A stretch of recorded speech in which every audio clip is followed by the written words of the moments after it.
Chapter 853. For treatment. He said he hasn't been feeling well lately. I don't know if it's because of the medicine he took, but we made an appointment today. Don't worry about me. If I'm sleepy, I'll take a nap at the hospital. Don't worry about me. If you're tired from work, you should take a nap in the office. You stayed up so late with me last night, okay. Xianxia nodded. Huamin stared at her husband for a while before asking slowly, Honey, why do you have a gun? Xianxia slowly raised his head and looked at Huamin's face. He said word by word, shootings happen all the time in the States. The area I lived in wasn't peaceful for a while. I was robbed by a few black men.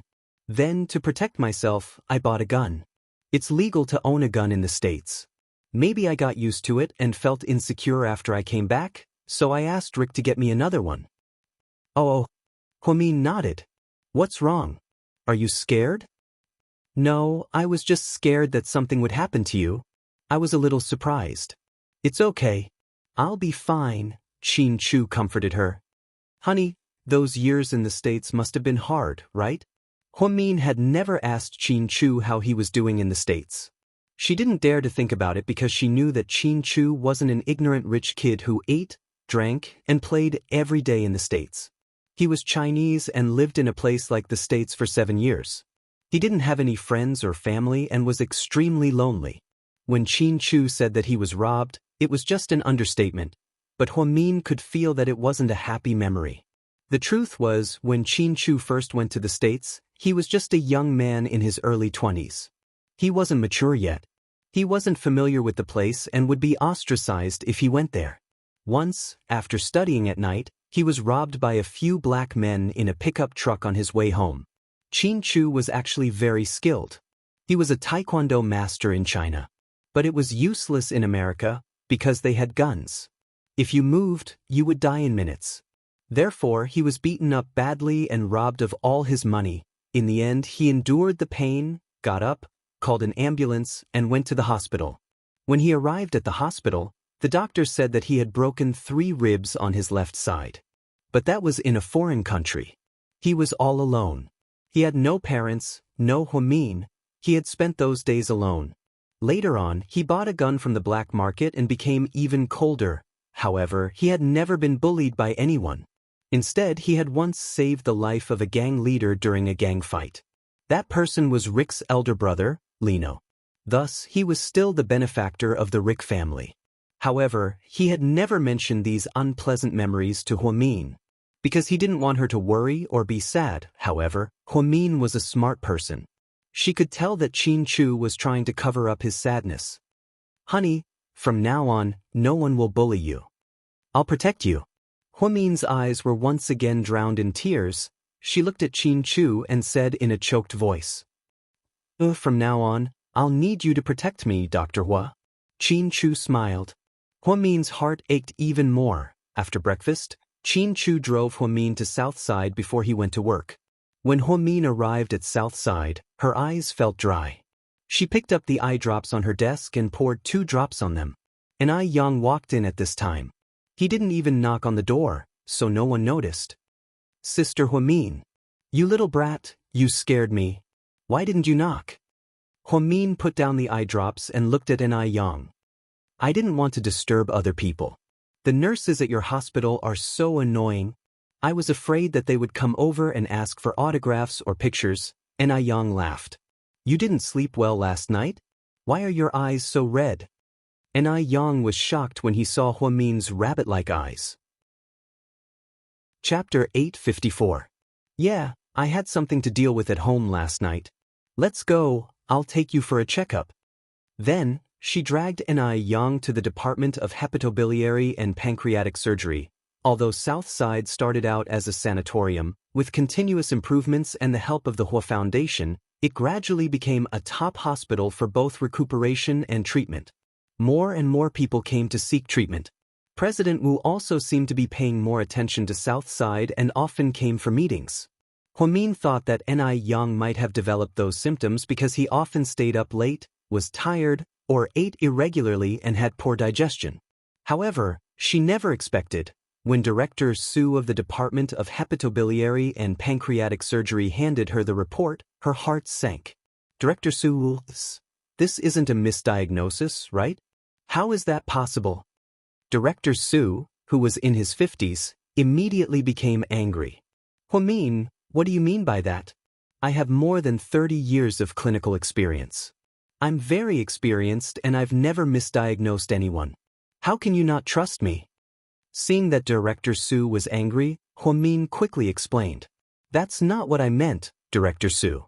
What I meant was, could it be that our equipment is new, so there are some errors in the data? No, I've seen a lot of patients with his condition over the years. It's definitely this illness. But he's only 23 years old. Huamin was in disbelief. You call yourself a doctor? What does age have to do with illness? How could a teenager not have cerebral hemorrhage? How can you analyze the illness based on age? No, I just think it's too sudden. The main problem now is that this person needs to be hospitalized. If there's any delay, his life will be in danger. But he? Huamin's hands trembled as she held the report. She never thought that Ni Yang would have this illness. There were a few eye-catching words written on the report. It was so dazzling: primary bile effusion, advanced stage of liver cirrhosis. Although Huamin had not studied this disease in depth, she knew what it was. It was a very serious liver failure disease. Most of the patients had no appetite, obvious pain in the abdomen, and weight loss. There were also some patients who suffered from diarrhea, which was a very scary condition. Moreover, Ni Yang was still in the middle and late stages. Do you know what that means? This meant that the patient had to be hospitalized to find a suitable sperm donor. To perform a liver transplant, this patient must have been engaged in a high-intensity job for a long time and was under a lot of mental stress, which caused the decline of his immune system. Most of the patients I've dealt with before were in the TC industry or the sales industry. Director Su analyzed. Director Su, if he wants treatment now, is there any good way to treat him? If you don't want to have a transplant. No. It's written very clearly that he's in the middle and late stages. If he doesn't have a liver transplant, he probably won't last long.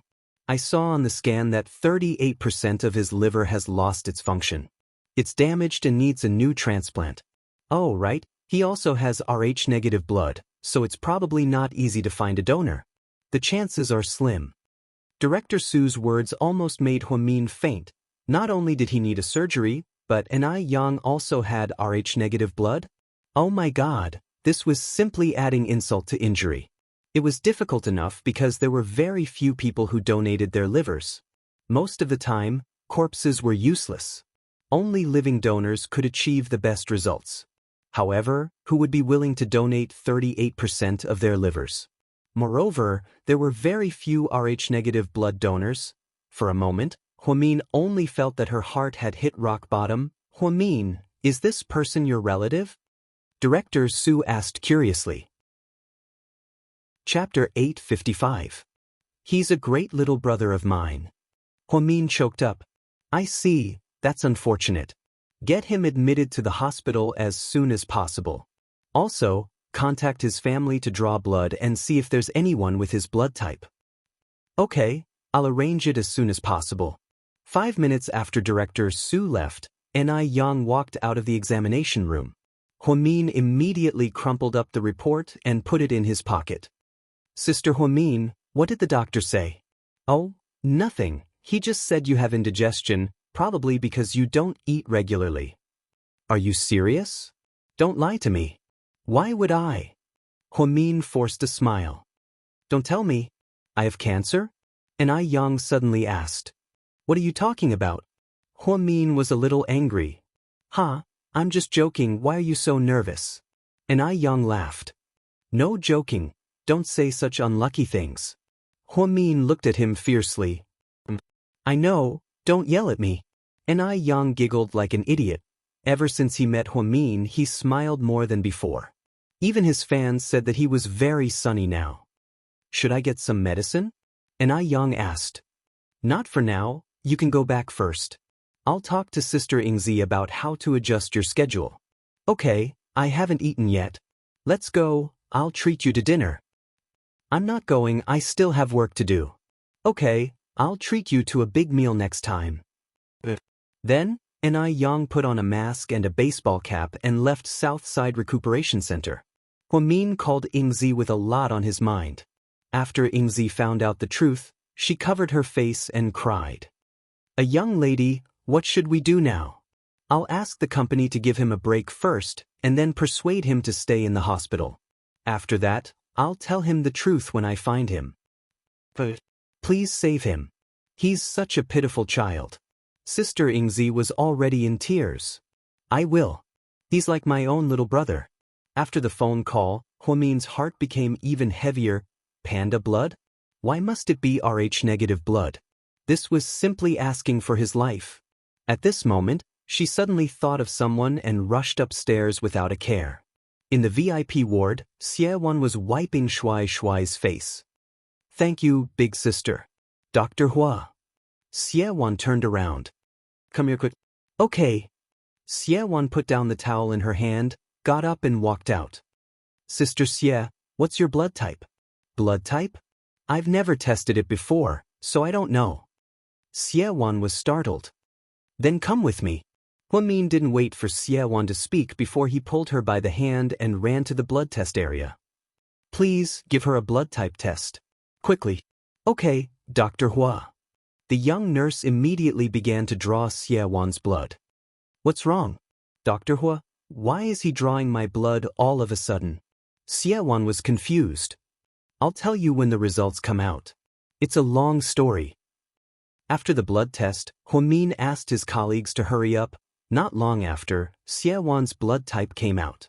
Huamin took it and looked at it. He was ecstatic. That's great, you have it too? It's true. What do you mean?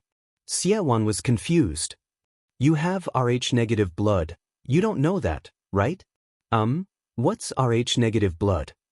Xie was confused. She didn't understand what Huamin was saying. Rh-negative blood is the common name for Rh-negative blood. Because it's very rare, it's called Rh-negative blood. Oh, so that's what it is. Xie finally understood a little. Sister Xie, Yang is sick, and he really needs your help. What's wrong with him? Xie was stunned when she heard that Yang was sick. You might not understand the scientific name, so I'll just say it. He has liver failure, and it's very serious. If he doesn't get surgery in time, his life will be in danger. Huh? Xie face turned pale. Although she didn't really care about her son, she was still scared when she heard that he might die. Chapter 856. He doesn't know about his condition yet, and I want him to be hospitalized as soon as possible. You're his mother, and you have the same blood type as him, so I want to ask you, can you help Yang? How can I help? Xie didn't know how to react. Donate your liver? Donate 38% of your liver to you. Because you're his immediate family and have the same blood type as him, there's a high chance that your liver won't reject him. Once you succeed, he'll be like a normal person. Otherwise, he won't last 3 years. Donate my liver. This was a bit sudden for Xie.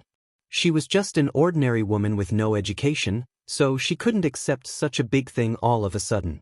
Unlike Shuai, whose blood was thicker than water, Xie hesitated this time. Miss Xie, don't worry. Even if you donate your liver, it won't be life-threatening. There might be some side effects in the future, but it won't endanger your life. I know you're worried that no one will take care of Shuai. Dr. Hua, this is too sudden. Let me think about it. Okay, I don't want to make things difficult for you. Think about it. Seeing that Xie wanted to think about it, Huamin didn't say anything else. Huamin didn't feel well the entire day. So, when she got home from work, she was unexpectedly distracted while driving. Huang Yu's situation hadn't even been sorted out yet, and now this incident had happened here. She hadn't known Yang for long, but he was very loyal to her. Huamin liked him a lot. Although she didn't spoil him as much as Jixin did, she really cared about him. Especially since he had such a pitiful background and was suffering from severe depression. At a fork in the road, the green light suddenly turned red. Huamin didn't notice it and directly ran past it. Then, she bumped into a black Mazda 6 that was coming from the side. There was a loud bang. Luckily, it wasn't very serious. It was just a light collision. However, the man who got out of the Mazda 6 wasn't going to let it go. He yelled at Huamin. Are you blind? Didn't you see the red light? Fuck, so what if you're rich? Don't you know who you are when you drive an Audi R8? Do you have a driver's license? Don't tell me you bought your driver's license. You're still driving in this state. It's a miracle that you're still alive. The middle-aged uncle who got off the Mazda 6 had a very bad mouth. He spat at Huamin. Huamin didn't know how to react. She had been wondering if Xie Wan would save an Yang. At this time, a flashy red Ferrari stopped and Su Yu stepped out. What is it? This woman was blind and hit my car, the middle-aged man said. I'll compensate you for hitting your car. Don't you think you're going overboard by scolding me? Su Yu glared at the middle-aged man. I just want to scold. What does it have to do with you? Who are you? The middle-aged man didn't seem to notice that Su Yu was the owner of a Ferrari.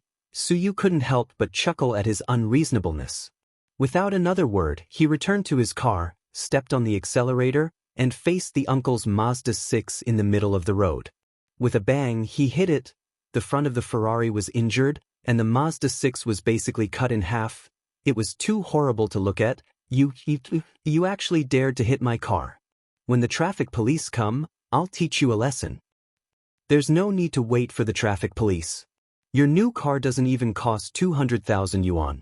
I'll give you 300,000 yuan to buy a new car. As for the remaining 100,000, apologize to my friend immediately. Apologize? Are you kidding me? She hit me.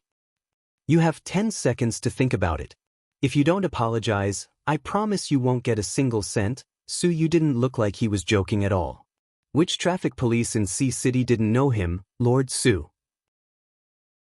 Chapter 857. If they were here, they would judge the uncle for his mistake. The uncle wasn't stupid. He knew that this kid was the owner of a Ferrari and wasn't someone to mess with. So, he immediately looked at Huamin and said, I'm sorry, I shouldn't have yelled at you. I was too agitated. Huamin was speechless. She didn't expect Su Yu to appear here. After the uncle apologized, Su Yu took out a platinum business card and threw it at the uncle's face. Go to this place tomorrow and get 300,000 yuan. Remember to bring your suitcase, we only give you cash. The uncle took the business card and looked at the name on it. He was so scared that his scalp went numb. Su Yu? These two words were like a god in this city. No, I don't want it, I don't want the money. Before Su Yu could say anything, the uncle turned and ran, as if he was afraid that he would offend someone important. Are you okay? Su Yu looked back at Huamin and asked with concern. Huamin shook his head. You don't usually drive like this. Why were you distracted today? I was too engrossed in my thoughts. It's too dangerous. It's okay if you hit someone, but it's bad if you get hurt. Luckily, it was a Mazda today. If it was a truck, I don't even dare to think about it. Su Yu was still scared. He was going back to the Su mansion after work, but he didn't expect to see a traffic jam. When he passed by, he saw the license plate of the Audi R8 and knew that it was Huamin. He immediately got out of the car. Just now. Thank you. Huamin sincerely thanked Su Yu. What are you thanking me for? Go home, drive slowly. Okay. Huamin turned around and got into the car. Then he drove away. When the traffic police saw that it was Lord Su, they didn't dare to approach him. They just dispersed the crowd. When Su Yu returned home, it was already 6 p.m. Grandpa, you're finally back. I missed you so much. As soon as Su Yu entered the house, he saw Lord Su sitting on the sofa in the living room drinking tea and watching the news. She immediately rushed forward and gave the old man a big hug. If I didn't call you, would you even know to come home? Although Lord Su scolded her, his eyes were full of love. I've been back many times recently. You and Dad aren't home, so I have to come back to accompany Mom. So obedient. Obviously, the old man didn't believe it. Lady Su came downstairs with a smile and said, Dad, you is telling the truth. He even ate the egg fried rice I made that day.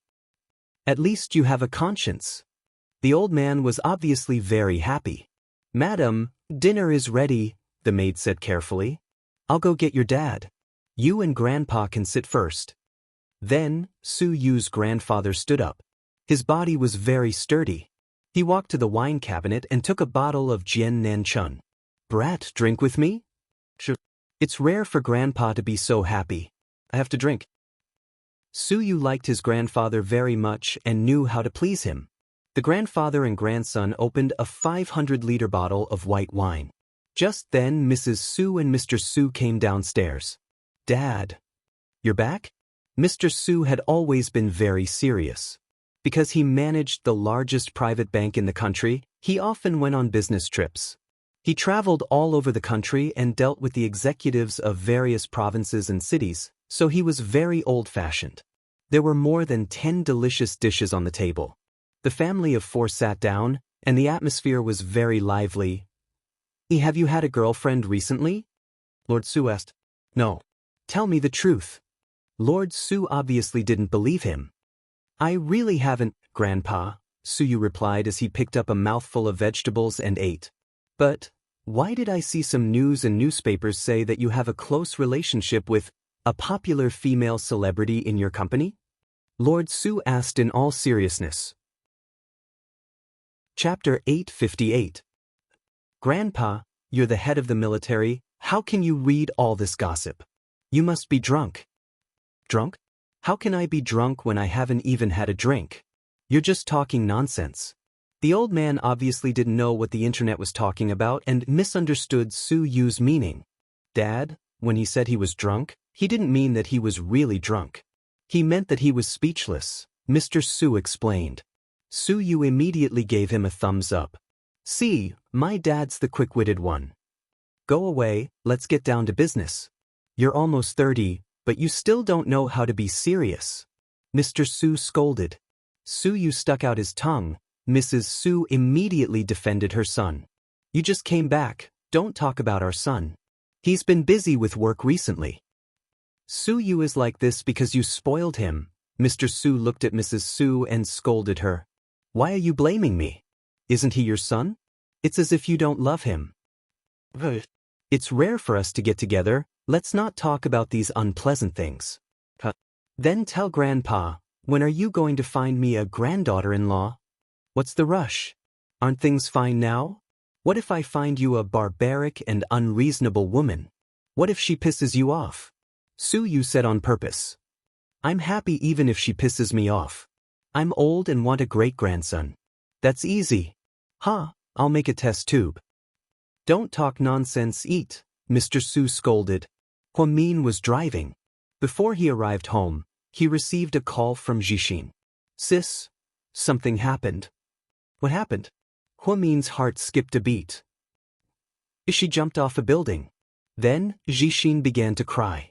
Huamin slammed on the brakes and stopped the car on the side of the road. Gasping for air, she made a sharp turn and drove straight to the first hospital. When she arrived, Huang Yu was already covered with a white cloth and was being wheeled to the morgue. Huang Yu's family members were crying their eyes out. The entire corridor was filled with sorrowful sobs. How could this be? Huamin was dumbfounded. About half an hour ago, she said she wanted vegetable porridge, so I went out to buy it, but Jixin burst into tears again.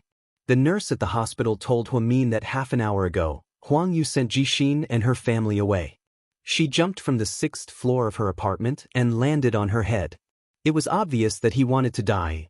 The hospital carried him to the emergency room for more than 20 minutes before declaring him brain dead. Actually, Huang Yu's decision wasn't too surprising. Qin Chu called her before she got off work. At the Gao Ran police station, several scumbags had already confessed. Ever since that party, that scumbag called Yuan Ziwei had his eyes on Huang Yu. He had been pestering her. He even took a lot of photos of her and threatened her to have sex with him. During this time, he kept on abusing and sexually assaulting her. Because she was timid, she endured it all. That day, after feeding Huang Yu medicine, 3 of the 6 of them took turns to have sex with Huang Yu.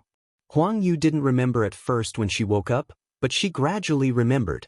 Then, she kept showering and talking to herself in a daze. Later, when Jixin went out, she couldn't take it anymore and jumped down, perhaps, to her now, death was her true salvation. Huamin leaned against the wall in the corridor, his heart sinking bit by bit. In front of him was still that girl who loved to smile. He asked nosily, "Mian, you also graduated from second high, do you know Prince Chinchu?" Such a good girl, but because she met a scumbag in her best years, she fell into a swamp of mud. Huamin's tears slowly fell. Then she and Jixin hugged each other in the corridor, and the siblings burst into tears. "Sis? I'm so sad, my heart hurts. I feel like I'm going to die," Jixin said with difficulty as he pointed at his chest. Huang Yu was his first love, the girl he loved the most, but now she died in front of him. When Qin Chu arrived at the hospital, it was already past 7 p.m. He drove Huamin and Jixin back to Sky Blessing Court. When Yang Meirong heard the news, she was also devastated.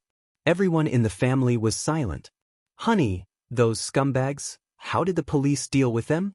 Huamin suddenly hated those scumbags. Chapter 859. We found a lot of Bing, enough to warrant a death sentence. "Don't worry," Qin Chu said slowly. Huamin nodded and didn't say anything else.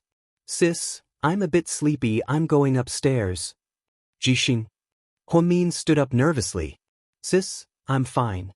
Don't worry, I won't do anything stupid. I still have you and Mom to take care of. I just want to be alone for a while."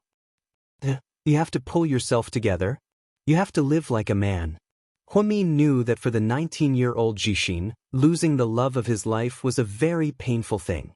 She was really afraid that he wouldn't be able to take it. Jixin nodded. Yang Meirong wiped away her tears. "Look at you, she's such a nice girl. How could she be with those people? She even hid it from us and didn't let us help her.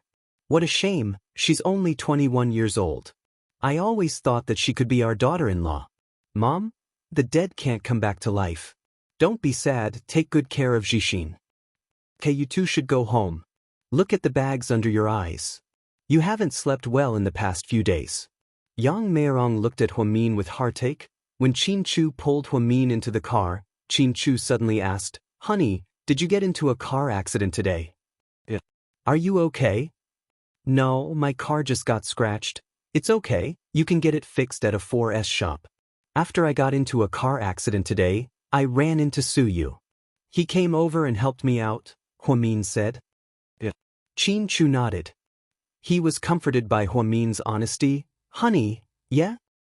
I know you're sad, but we still have to get over it. I know I'm sad, but I can adjust. I'm just worried that I think Jixin might have matured a lot after this incident. Don't worry so much." When the two arrived home, it was already 10 p.m. Huamin's stomach growled in hunger.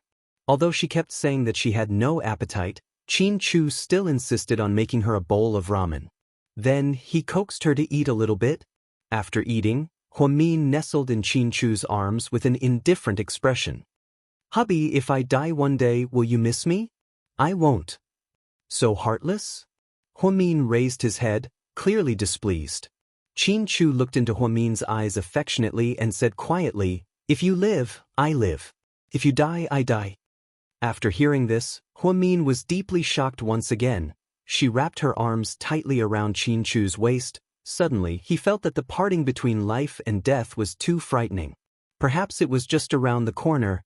A fresh life could wither in an instant, and then they would never have the chance to meet again for the rest of their lives. At 11 p.m., Jixin updated his WeChat moments. He posted a picture of a candle praying and wrote, "In this world, other than life and death, everything else is insignificant. I hope that you will never suffer again, and I hope that you can forget everything that you should forget." Huamin's heart ached, so he sent him a WeChat message. "Jixin, she won't suffer anymore in heaven. My condolences." "Sis, I suddenly have an idea. I wonder if you'll agree with me?" Jixin replied. "What?" "I want to study abroad and leave this city for a while. Otherwise, I think I'll die of heartache." Jixin felt that Huang Yu's shadow was everywhere in this city, so he was very sad. "But now." Huamin froze. Chapter 860. "Sis, I want to leave right now. I want to leave right now." Jixin. Huamin's heart suddenly ached. But she didn't know what to say to her brother. Everyone understood the big picture, but persuasion wasn't enough to make him feel better. After all, he had been through so much. Huang Yu's death was a heavy blow to Jixin. No matter how strong he was only 19 years old. This was why Huamin didn't want Jixin to get into a relationship too early. It was because he was too infatuated and thought too highly of everything. He hadn't seen through the sadness, darkness, pain, and despair of the world. Sis? I can't take it anymore. I think I'm going to die. Huamin was silent. Sis, let me go. I promise that in a year or 2, 3 or 5, time will heal all wounds. But right now, I really need to leave. Mom and I will miss you a lot. I know, it's not like I'm never coming back. I just want to study abroad, just like my brother-in-law did. Do you have a country you want to go to? Huamin finally compromised. Anything. I just want to leave here as soon as possible. Okay, I'll discuss it with your brother-in-law. Huamin hung up her phone with a heavy heart.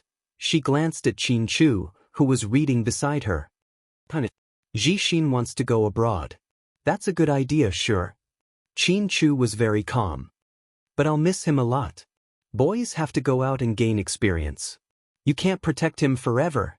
Plus, there are a lot of things that you can't help with. He'll figure it out on his own, just like a little bird. He'll grow up and leave on his own. He'll become a responsible man like me, a husband to a woman, and a great father in the future. So, you really don't have to miss him. I think it's good to go out and broaden your horizons. Qin Chu put down the book in his hand and gently comforted Huamin.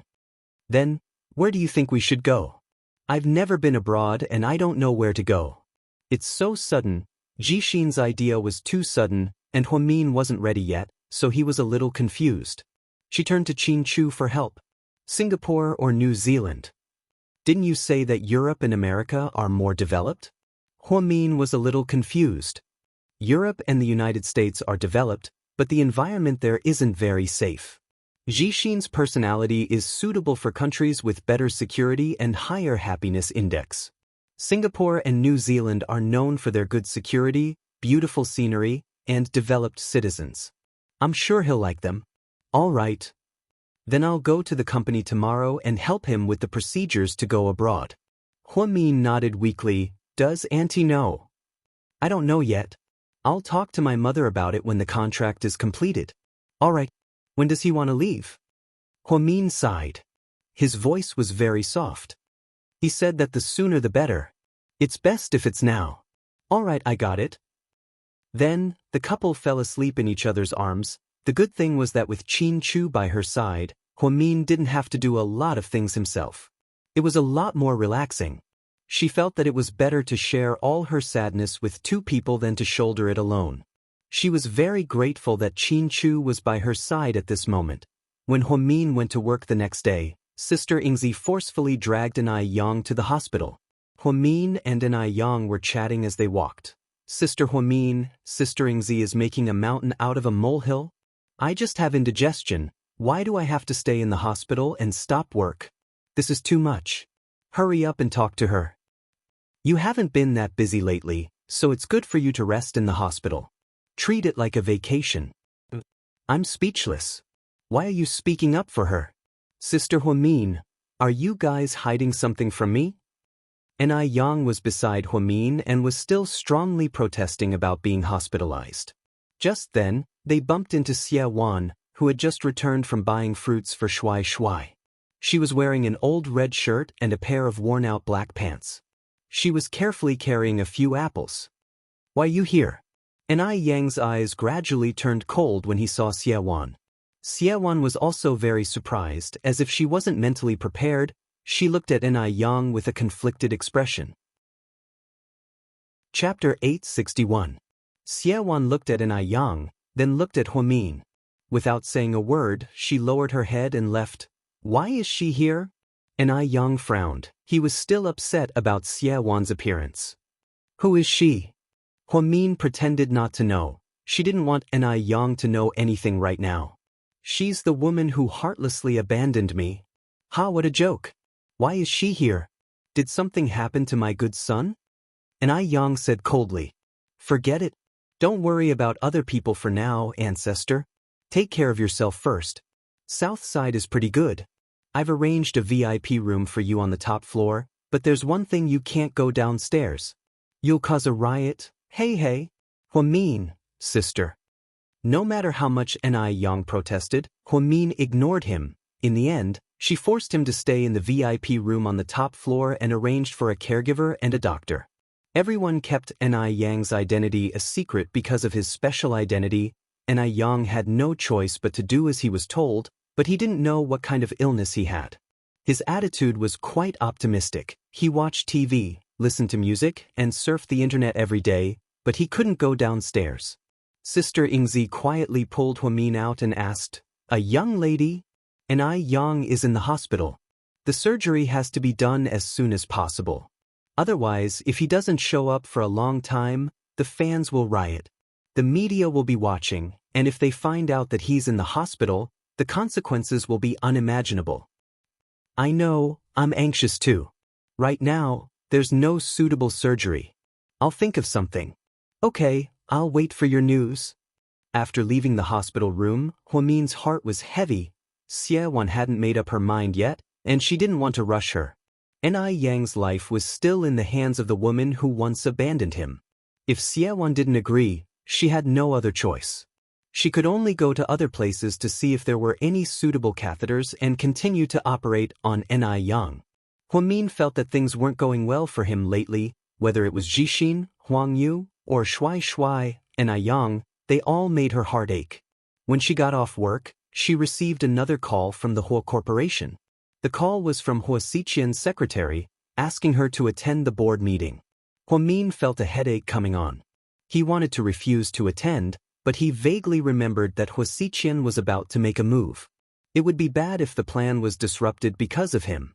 Therefore, he braced himself and drove straight to the Hua Corporation. Hua Group headquarters. Huamin was a very punctual person. She always arrived 5 minutes early. When she arrived at the meeting room, Hua Yanyan and the others weren't there yet. Hua Xiqian wasn't there either. Only a few board members were there. When they saw Huamin, they politely greeted her. Of course, it wasn't because she was the daughter of the Hua Corporation, but because she was now Qinchu's wife. That was the key. People were snobbish. "Mian, you're here so early," Hua Jinghai greeted Huamin as soon as he walked in. Huamin nodded slightly, then Hua Yanyan and Xinjiani walked in behind Hua Jinghai. After them, Hua Si walked in. When he saw Huamin, his eyes were filled with fear. He hid far away from Huamin and sat down beside Hua Yanyan without saying anything. At 6:15 p.m., Hua Xiqian walked in with his beautiful secretary. He was wearing a coffee-colored casual suit, and the smile on his face was gone. Something seemed to have happened. When he saw Huamin, a flash of gentleness appeared in his eyes, but no one else noticed it. "President Hua, you can begin," the female secretary reminded him softly. Chapter 862. Hua Xiqian looked around. "Is everyone here?" "Everyone's here," the female secretary replied. "Okay, then let's begin. Today's meeting is about my good brother, Mr. Hua Si, his negligence in the project he was in charge of. Si, tell everyone about it." After Hua Xiqian finished speaking, he slammed the documents onto the table. Then he leaned back in his chair, looking very impatient. Hua Si was a little scared, as if he didn't dare to speak. "Si, what's wrong?" Xinjiani looked at her son anxiously and asked. "Everyone has a copy of the detailed documents in front of you. If Vice President Hua is too embarrassed to say it himself, you can take a look for yourselves. It'll be clear at a glance." After Hua Xiqian finished speaking, Huamin took the documents in front of him and slowly opened them. After looking through them, he roughly understood the situation. The project had only been launched for less than 2 months, but the Hua Corporation had already invested nearly 600 million yuan. However, Hua Xiqian recently found out that less than 300 million yuan was actually spent on the project. In other words, 400 million yuan had disappeared without a trace. The accounts were also very vague, so it was obvious that someone had tampered with them. After reading the documents, Huamin didn't say anything, nor did he move. Hua Jinghai took a look at the documents, and then his face gradually darkened. "See, what's going on?" Hu Zhenghai asked in a serious tone. Dad, this has nothing to do with me, I really don't know. I didn't take a single cent, and I don't know where the money went either. Maybe I didn't invest that much in the first place. Hu Si desperately tried to shift the blame. Bastard. Hu Zhenghai slammed the documents onto the table. I was the one who signed the financial audit, how could I not know how much money was spent? Hu Zhenghai was a little angry at his youngest son's excuse. Don't be angry. Let's get to the bottom of this first. Si wouldn't have the guts to do something so stupid. Xianxia felt bad for her son and immediately tried to persuade him. Yeah, Dad, don't be angry. I think my brother might have been set up by someone. Who knows? After all, there are a lot of ambitious people in our company who might have wronged my brother, Hu Yanyan said as she looked at Hu Siqian with hostility. Hu Siqian sneered and didn't even bother to speak. You've taken over this project for some time now. So, tell me, where did the money end up? Did you grow wings and fly away? Hu Siqian sneered. How would I know? I wasn't the only one who accepted this project. There were at least 50 people involved in this project, if not 100, so it's normal that it's gone. Big brother, you should investigate the vampires under me, not me.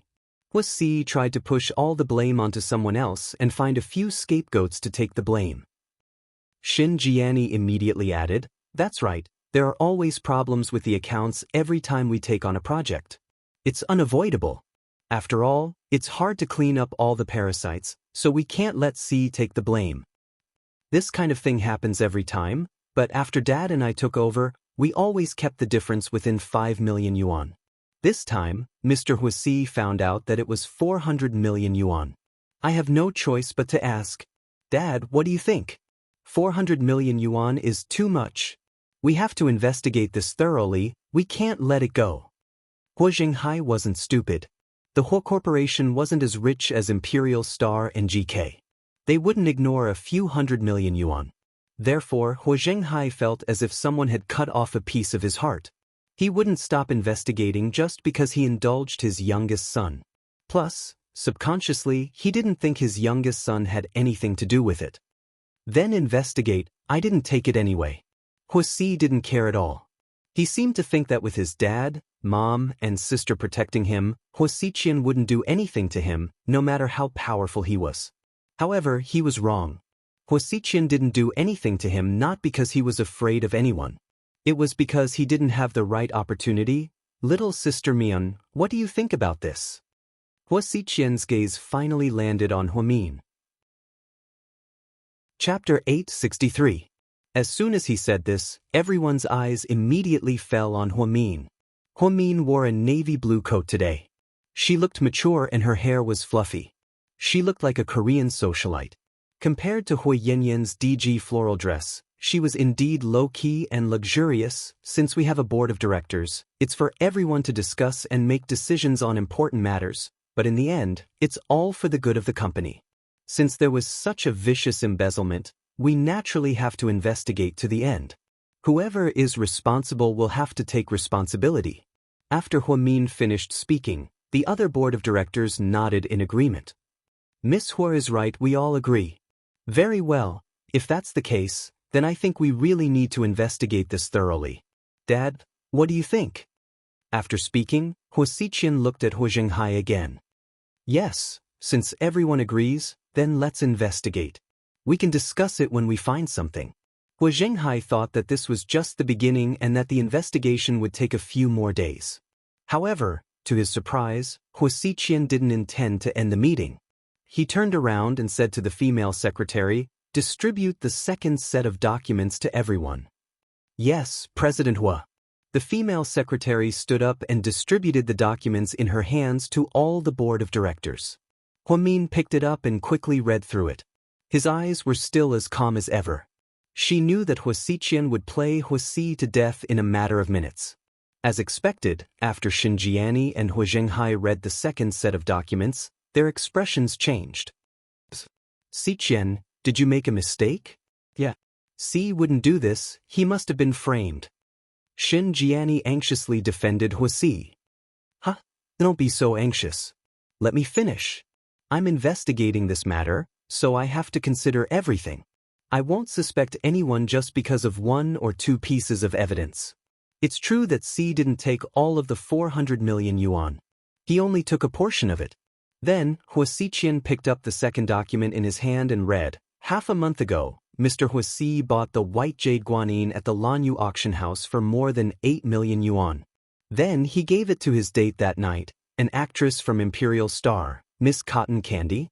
This is reported by the media, and there are also videos of the auction house that prove it.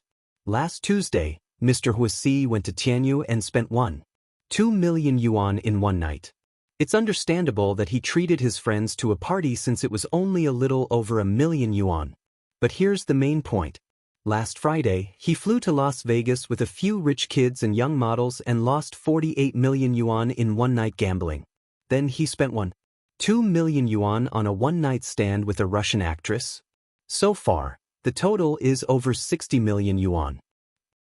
After Huasiqian finished speaking, the crowd went into an uproar. "See, is this true?" Hu Zhenghai furrowed his brows and glared at his youngest son. Before he could explain himself, Huasiqian interrupted him. Huasiqian added, "It's possible to check the entry and exit of the Las Vegas airport. Of course, the money wasn't directly transferred from his bank account. Instead, it was transferred from the company's finance department to an account in space, and then to his own account. This is a typical hacker operation. Although it's hard to find, I'm sorry. I have a friend who's a top-notch hacker and he figured out where the money went. So, see, my dear little brother, I want to ask you something. It doesn't matter if you spent or lost 60 million yuan, but where did you hide the remaining 300 million yuan? Take it out and I'll forgive you." "No, I didn't." Huasi shook his head vehemently. Chapter 864. How dare you deny it? Huasi, how dare you? Hu Zhenghai never would have dreamed that he would do something like this. Giving gifts to female celebrities, having sex with foreign female celebrities, and spending a fortune at the casino, Hu Zhenghai had never been so extravagant in his life, not even to his beloved Xinjiani. "Dad, don't listen to him. I spent the 60 million yuan, but I didn't take the 300 million yuan. I really didn't. I don't know where it went either." Huasi panicked and blurted everything out. Huamin immediately seized the opportunity and asked, "So, you admit to taking the 60 million? All of the board members looked at Huasi with hatred in their eyes. Xinjiani's face was extremely ugly, and she reminded him, "See, you can't say things like that. Think carefully before you speak." Huasi couldn't take the pressure, so he got up and knelt down in front of Hu Zhenghai. "I was wrong, I did spend the money, but I only took 60 million. I was encouraged by my friends. I didn't play with these things before. I was wrong, but I really don't know where the 300 million went. I really don't know. I didn't do it." "Do you think anyone will believe you if you say that?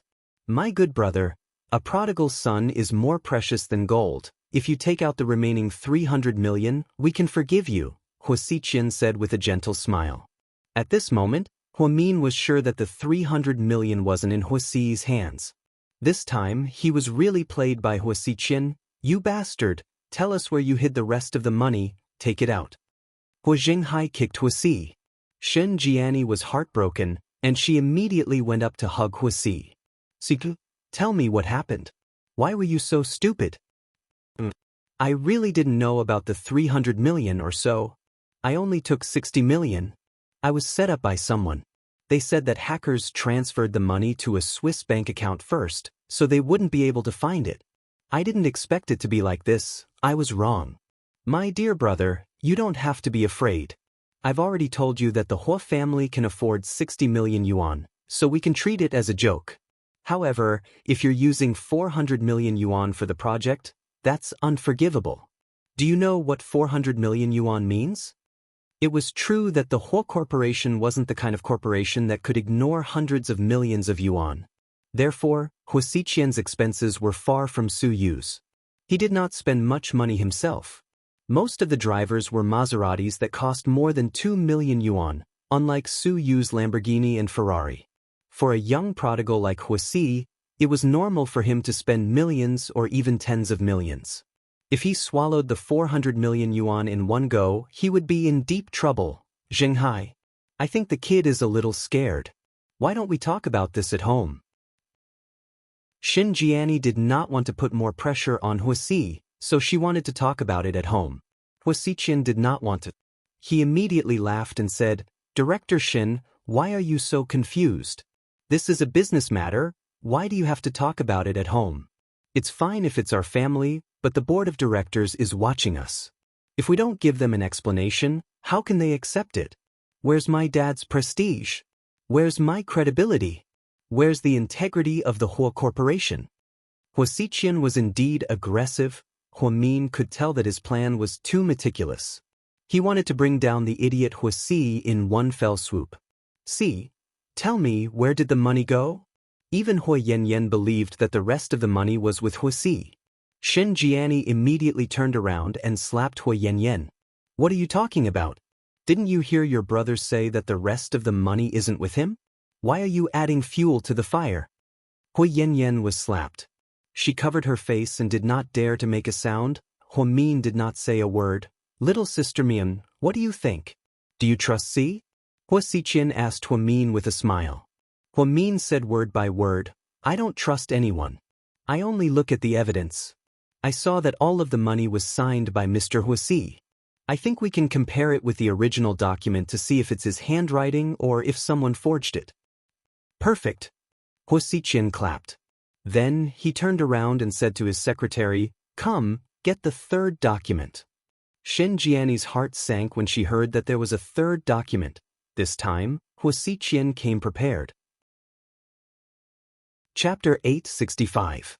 When everyone saw the third set of documents, they understood what was going on.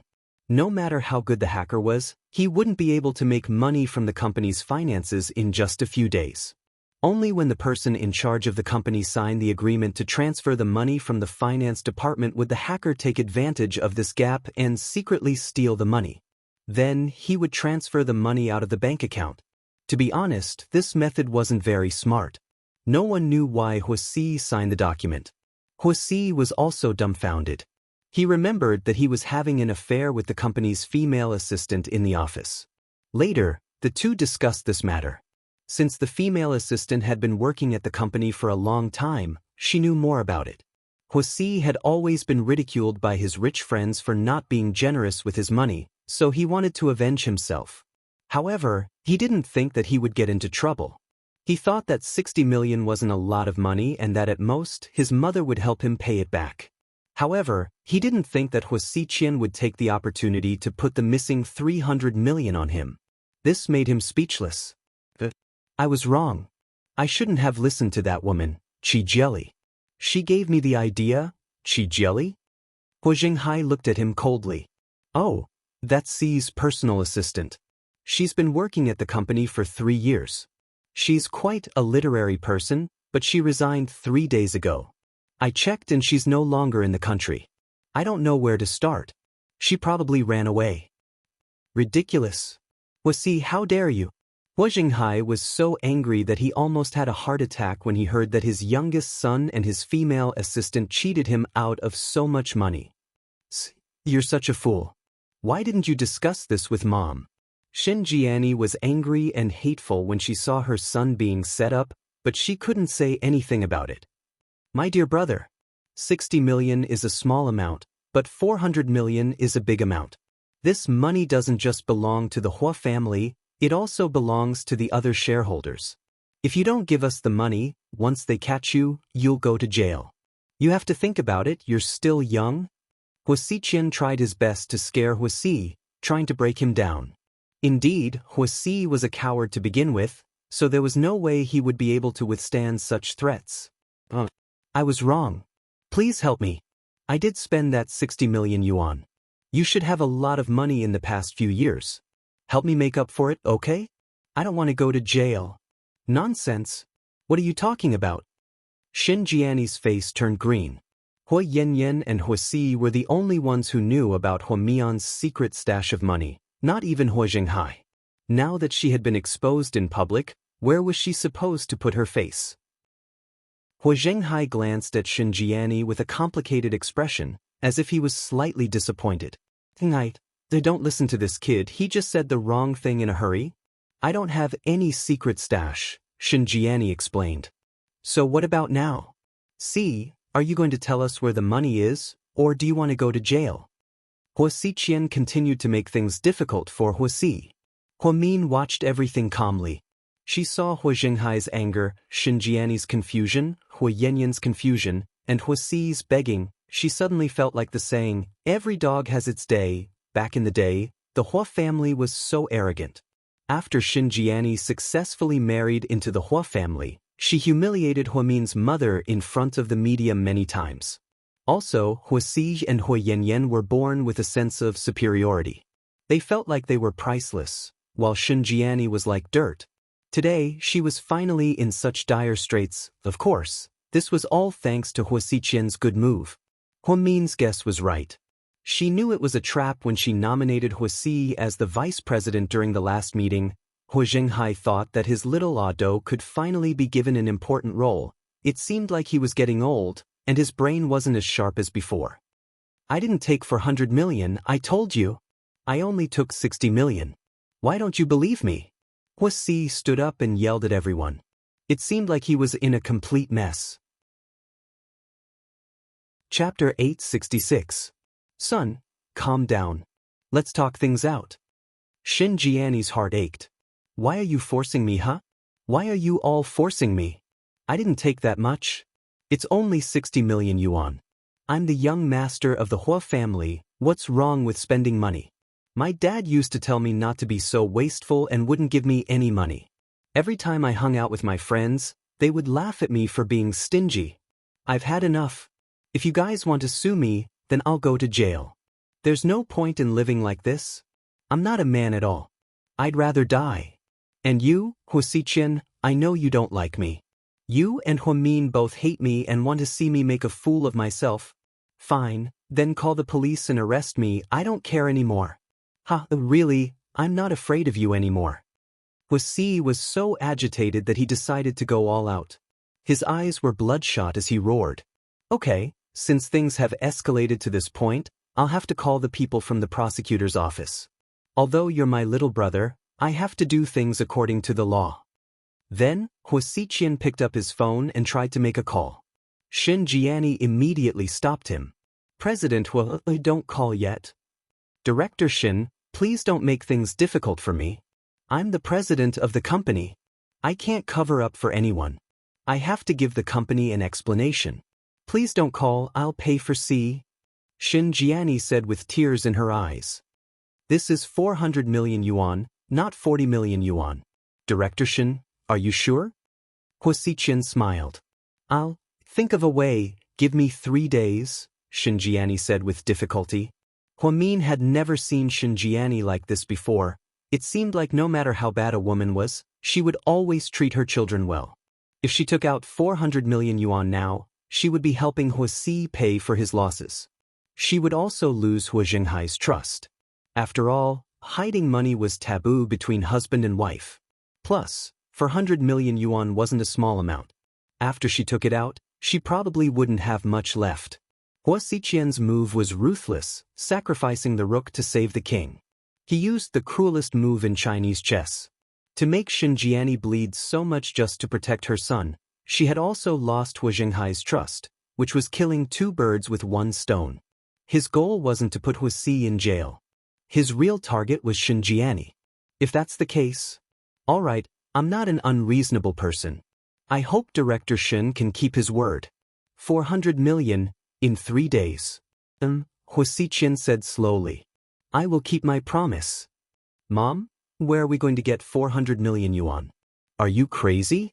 Why did you agree to his request? Hu Yanyan could no longer remain calm. She knew how much savings her mother had, so she was very anxious for her mother. It was impossible for her mother to have 400 million. Shut up. Xianxia glanced coldly at Hu Yanyan. The way Hu Jinghai looked at Xianxia was filled with many emotions, most of which were disappointment and distrust. Wuxi immediately calmed down when he heard that his mother would take the blame. Why did you take out 400 million yuan? I only spent 60 million. Wuxi was still struggling with the amount of money. Let's talk about it when we get home. Xianxia took a deep breath and stood up to leave. That's all for today. I'll give everyone an explanation in 3 days. Then, Hua Xiqian announced the end of the meeting. Hua Zhenghai, Xinjiani, Hua Yanyan, and Hua Si left the company in a hurry. Hua Min also walked downstairs. Mian. What is it? Hua Min turned around. Are you happy today? It's okay. I knew you enjoyed watching it. What do you think of my idea? Pretty ruthless, Hua Min commented. If you're not ruthless to your enemies, you're being cruel to yourself. Okay, whatever you say makes sense. Hua Si took the blame beautifully. Haha, do you want to know where the remaining 300 million yuan went? I don't. TSK, you sure don't give me face. You haven't eaten yet, right? Let's go, I'll treat you to dinner to celebrate. Don't be so high profile. Aren't you afraid that they'll find out? So what if they find out? Can't we eat together? Plus, Xinjiani has to raise 400 million yuan in 3 days. It's enough for her to deal with us. She doesn't have time to deal with us. You sure know how to predict things. You knew she didn't have 400 million yuan, and you knew she would take the blame. You sure know how to trick people. So, Mian, are you complimenting me? Are you complimenting me? Or are you complimenting me? Hua Xiqian was in a great mood, and his gaze towards Hua Min was filled with warmth. Chapter 867. Then take it as a compliment. After speaking, Hua Min turned to leave. Hey, aren't you going to eat with me? I'm going home to keep my husband company. What a heartless girl. Hua Xiqian watched as her slim figure disappeared into the distance. One day, she would stay by his side and eat with him, right? He narrowed his eyes and thought to himself. On his way home that night, Hua Min called Qin Chu and found out that he was still working overtime, so he drove straight to GK. However, to his surprise, he ran into Song Yisher at the entrance of GK. The white Audi Q5 followed behind her, and Hua Min saw that she was carrying a lunchbox. Hua Min, you're here? Song Yisher smiled and greeted him. Hua Min nodded, then he looked at the lunchbox in her hand. She immediately understood and explained. I came over from Mama Qin's place. Mama Qin said that Qin Chu has been working overtime recently and has been working overtime, so she asked me to bring him some supper. Why are you the one bringing him supper? Oh, because I visit Mama Qin a lot. When I come back, she asked me to bring him some supper. You're not thinking too much, are you? Of course not. I mean, you're so busy, so I'm really sorry for asking you to do these things. Not at all. Mama Qin treats me like family. You don't have to be so polite. Then, the two of them chatted and laughed as they walked into GK's headquarters. Hello, a young lady. Hello, a young lady. Along the way, all the employees greeted him, and Hua Min smiled and nodded in response. Song Yisher smiled and asked, do they all know you? Yeah, because I'm always here. That's good. Everyone seems to like you. Song Yisher smiled dryly. No, they don't like me. They only like me because of Qin Chu, Hua Min replied generously. Song Yisher did not expect Hua Min to be so direct. She was slightly stunned at first, then he smiled. That makes sense. When the two of them came in together, Qin Chu was a little surprised. Before he could speak, Hua Min said, I met Miss Song at the entrance, so we came up together. Qin Chu. Mama Qin asked me to bring this to you. It's an osmanthus cake that she made herself. It's the kind that we all loved to eat when we were kids. She made it herself. Song Yisher said as she put the lunchbox on Qin Chu's desk. However, Qin Chu did not look at it. His gaze was completely focused on Hua Min. Honey, have you eaten? No, I wanted to eat with you. Hua Min sat down on the sofa tiredly. Come here, let me look at you. Qin Chu looked at her lovingly. Hua Min slowly got up and walked over. He wrapped one arm around Hua Min's waist and said, give me 10 more minutes, then I'll take you to eat, okay? Hua Min nodded obediently. Song Yisher suddenly felt very awkward standing there. I'm going to go now, you guys go back to work. Okay, bye. Hua Min didn't want to pretend to ask Song Yisher to stay for dinner, because she didn't like her to begin with. So, he directly said goodbye to her. Qin Chu simply said goodbye, and Song Yisher reluctantly left. She didn't forget to remind him, Chin Chu, remember to eat Mama Chin's osmanthus cookies.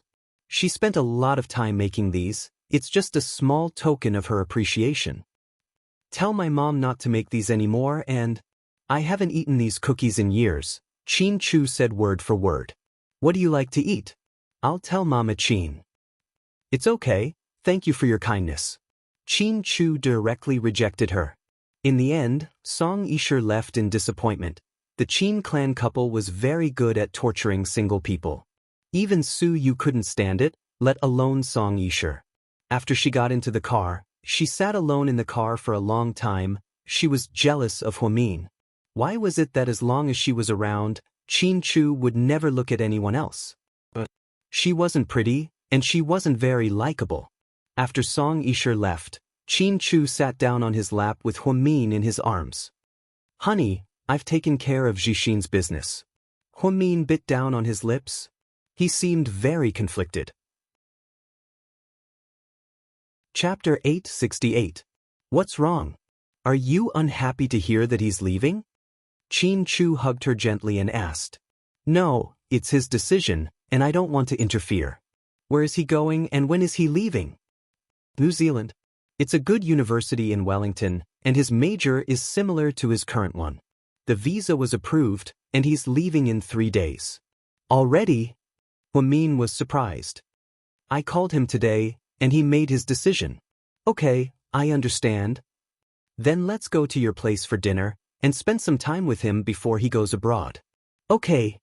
Huamin nodded. 10 minutes later, Chin Chu signed the rest of the documents and left with Huamin. Honey, aren't you going to eat the osmanthus cake your mom brought you? Huamian looked at the exquisite lunchbox on his desk. You like it, here you go. I don't want to eat it. Huamin immediately refused. I don't like it either, she always makes decisions for me. I've never liked it and I don't know why she thought of it. Then, Chin Chu picked up the lunchbox and the two of them walked out. Sir, you're off work? Yeah, this is for you, it's a midnight snack. Thank you, sir. Yang was full of energy after coming back from vacation. He seemed to be more motivated than before, and Chin Chu wanted to train him. He thought that Yang was smart and reliable. After leaving the company, the two of them went to Sky Blessing Court. Jixin had already dropped out of school and was packing his clothes at home. Although Yang Meirong didn't want her son to leave, she didn't stop him. She also thought that it was good for him to go out and relax. After all, he was only going to study abroad for a year or two, and it wouldn't be long. Why didn't you tell me you were coming back?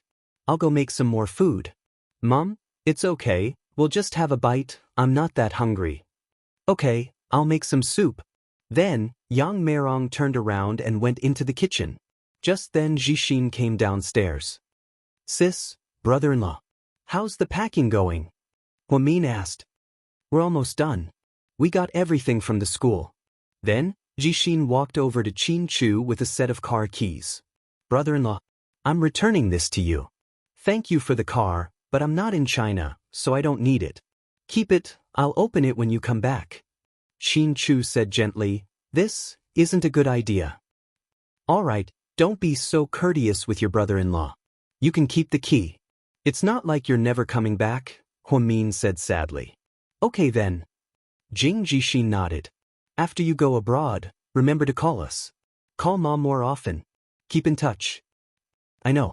Remember not to walk at night and don't sleep with your friends. After all, it's overseas, Huamin reminded her patiently. Call me if you run out of money. Don't try to save money and not feed yourself well. Sis? I got it. Also, you don't have a good stomach, so don't eat too much seafood. Even though it's cheap in Australia, if you eat too much, your stomach will get sick. Remember to drink more water. I'm an adult, I'm not a kid anymore. Jixin smiled. Huamin covered her mouth and began to cry. She really didn't want Jixin to leave. Honey, what are you doing? Chin Chu hugged her shoulder, heartbroken. Sis, don't be sad. I'm going to school not to suffer. I'll miss you and Mom. I'll take care of myself, so don't worry about me. Jixin's eyes turned red when he saw his sister like this. Yang Meirong, who had just walked out of the kitchen, saw this and started crying as well. Don't be like that, you too. I feel bad too. It's a good thing that he's going to school. Don't they all say that people who come back from abroad have a bright future? Why are you crying? If your Uncle Jing knew, he would be happy for Jixin, Yang Meirong said as she cried. In the end, the three of them hugged each other and cried. Qin Chu didn't know what to say. He felt bad just looking at them. Especially when Hua Min was crying like this. The Hua mansion, it was already late at night, but the lights were still on. Tell me, where are you going to get 400 million in 3 days? Where are you going to get 400 million? Hua Jinghai sat on the sofa with a teacup in his hand. He looked at Xin Jiani with a serious expression on his face. Chapter 869. Jinghai. I don't have that much, but I can't just watch my son go to jail. He's your son too. Don't change the subject. Tell me, how much money have you saved over the years? Jinghai. Shen Jiani began to act coquettishly, trying to bluff her way out of this. Answer me. I didn't do it on purpose, I just wanted to give us a way out. If something happens in the future, we won't have to live on the streets. Shen Jiani explained quietly. So, how much money have you saved? Hua Si and Hua Yanyan sat on the side, not daring to make a sound. Jiang Hong had been staying at her parents' home for a while now, so it was much easier to ask questions since there were only a few people at home. Not much, only a little over 200 million. Shin Jiani said quietly. Only a little over 200 million. Shin Jiani, I underestimated you, you're really something. Hua Jinghai sneered. Jinghai, it's not all cash, it's money I earned from some of my previous investments, stocks, and real estate. Not all of it belongs to our family. So, you have 200 million now, but you're still short of 100 million. What do you plan to do? Hua Jinghai asked word for word. Jinghai, Si is your son too? You can't just leave him in the lurch. Can you help us with the rest? Shin Jiani reached out to grab Hua Jinghai's hand, but he bounced it back. Don't even think about it. You want me to clean up after him? Why doesn't he think about me? How old is he? Did water get into his brain? How could he do something like this? Do you know how embarrassed I was at the board meeting today? Hua Jinghai was furious. Dad? I didn't do it on purpose, I just... Shut up. I'll deal with you later. After yelling at Hua Si, Hua Jinghai looked at Shin Jiani coldly. I won't take a single cent, or else I'll let him go to jail. How could you do this? We brought this upon ourselves. We've been too lenient on him all these years, but look at what he's become. He's in his 20s, so is Su Yu from Imperial Star, and Qin Chu from GK. They're worlds apart. Right? I almost forgot about it. Jinghai, can you talk to Hua Min and ask Qin Chu to lend us 100 million yuan? Are you crazy? You want me to borrow money from them? Isn't she also your daughter? Now you know that she's my daughter. Didn't you say that she was just the child of a lowly woman, and that she might not even be my daughter? In fact, Shin Jiani was the reason why Hua Jinghai didn't acknowledge Hua Min and her mother back then. He couldn't avoid her pillow talk and obstructing his plans. She was afraid that the Hua family would have one more person to split the family fortune with, but now that he was in trouble, he thought of Hua Min. I was just mad at Yang Meirong. Jinghai, you can't abandon us. You know how greedy Hua Siqian is. He's not even your biological son. Do you really expect him to help you manage GK? Are you okay with that? Shen Jiani begged with tears in her eyes. She tried to soften Hua Jinghai's heart. Even if he's not your biological son, he's still better than this wastrel. Hua Jinghai was really angry. Jinghai, if you don't help us, we'll die, Dad? I'm begging you. Please help little brother. You can't abandon us. When I get married, I'll definitely find a rich family. I'll listen to you from now on.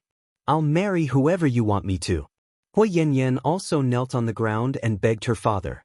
Although she was brainless, she treated her brother well and didn't want him to go to jail. Even at a time like this, you still remember that you have me as your father. What were you doing earlier? Dad? I learned my lesson this time. It's definitely Hua Siqian who set me up. I really don't know where the 300 million yuan went. As soon as Hua Si finished speaking, Hua Jinghai threw an ashtray at his head. Let me tell you, Your stupidity lies in the fact that you were tricked and kept denying it. You didn't take precautions. Of course, with your brain, you wouldn't have been able to get away with 400 million, but you deserved it when you were accused. Dad. Huosi cried with snot running down his nose, not knowing what to do. Xinghai, do you think that Huamin and Huosiqian teamed up to set up our sea? Xinjiani suddenly thought of this question. Chapter 870. Hu Xinghai's face darkened. Now's not the time to think about that, we need to figure out how to get the 400 million. Xinghai, you're not really going to help us, right? Xinjiani's eyes were filled with tears. All these years, her gentleness had been like a poppy to Hu Xinghai, making him addicted. This time was no exception. Even if he was angry, Huosi was still his son, his only son. Hu Xinghai was silent for a while before he finally said, I can give you the money, but C has to step down and leave the Hu corporation. But Xinjiani was shocked. Do you even need to ask? Huosiqian already has his eyes on him, and he could be the scapegoat at any time. If he continues to stay, he might cause more trouble. I was wondering why he was so kind as to let C be the vice president. So this is what he was planning. Hu Xinghai slowly said. Xinjiani seemed to have a sudden realization. If you didn't mention it, I wouldn't have thought about it. So he was planning to set us up back then? Was Huamin in cahoots with him? I don't want to think about whether or not Huamin is in cahoots with him right now. Anyways, as the chairman, I have to give an explanation to the corporation. Give me the money, and C will resign and leave the company. That way we'll be safe. But I'll listen to you. Huosi immediately nodded obediently. Now that you know how to listen to me, why didn't you do it earlier? Hu Xinghai asked in annoyance. He lowered his head and didn't dare to speak. Hu Yanyan immediately got up from the ground when she saw that her father had agreed. She immediately massaged Hu Xinghai's shoulders. Dad, I knew you wouldn't abandon us. You love me and my brother the most. Don't run around for a while. Hurry up and go on blind dates. Hurry up and get married. Huosiqian is fully fledged now. We're not going to be a match for them. I'm worried that we'll have to end this war as soon as possible. Xinghai, you're saying?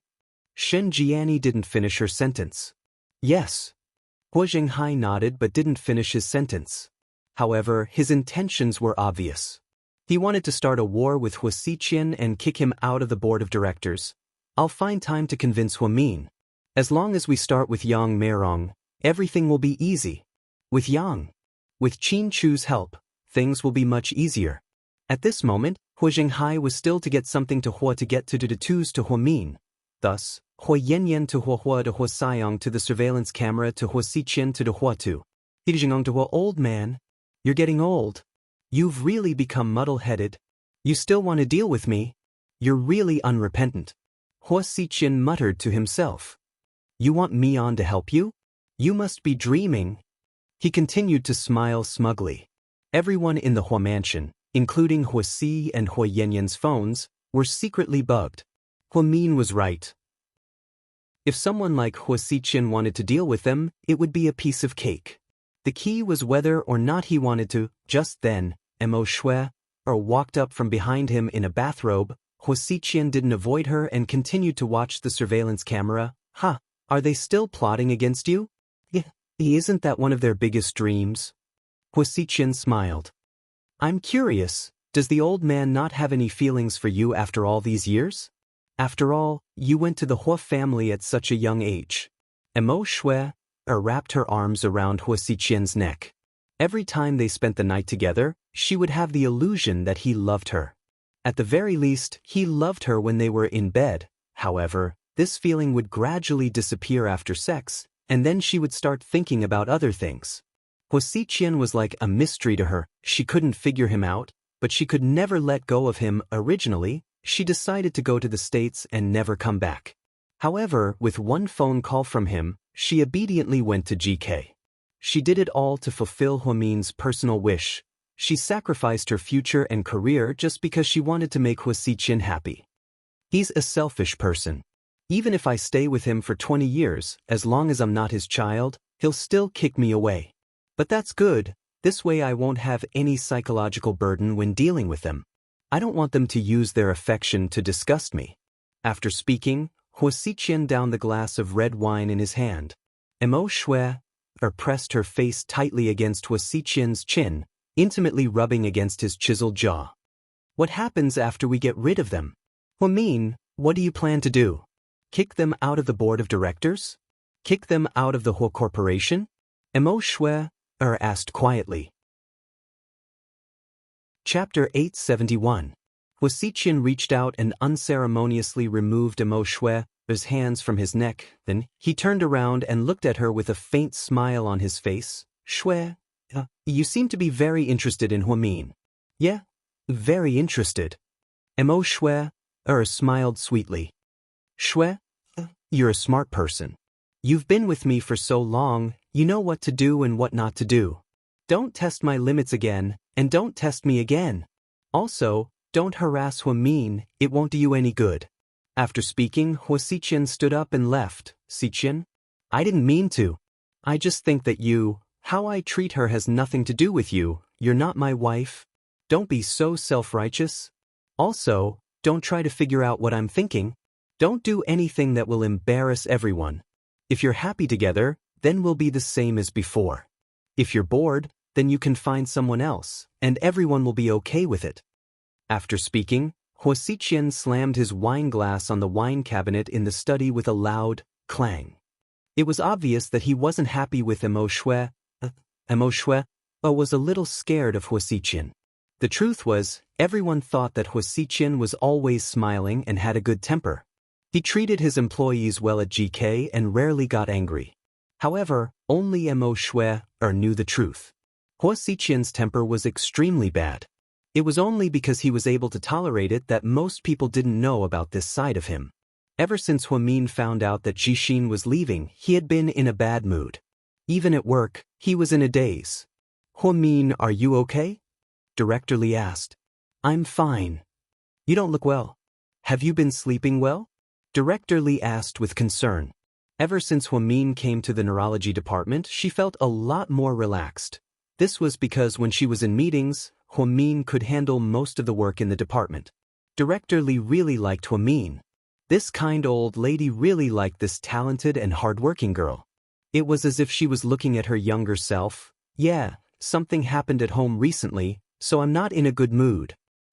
Then do you want to take a few days off? There's no need. Our department has been busy recently. I won't be taking a break. Ever since he went to the Maldives and rested for almost a week, Min was too embarrassed to ask for leave from Director Li or President Wu. She felt that it was inappropriate for her to go out and play when everyone was busy. Things were different now. She used to be a nurse, and her job responsibilities were not so heavy. Now, he had to be responsible for the patients and his colleagues. He could not just think about his own happiness.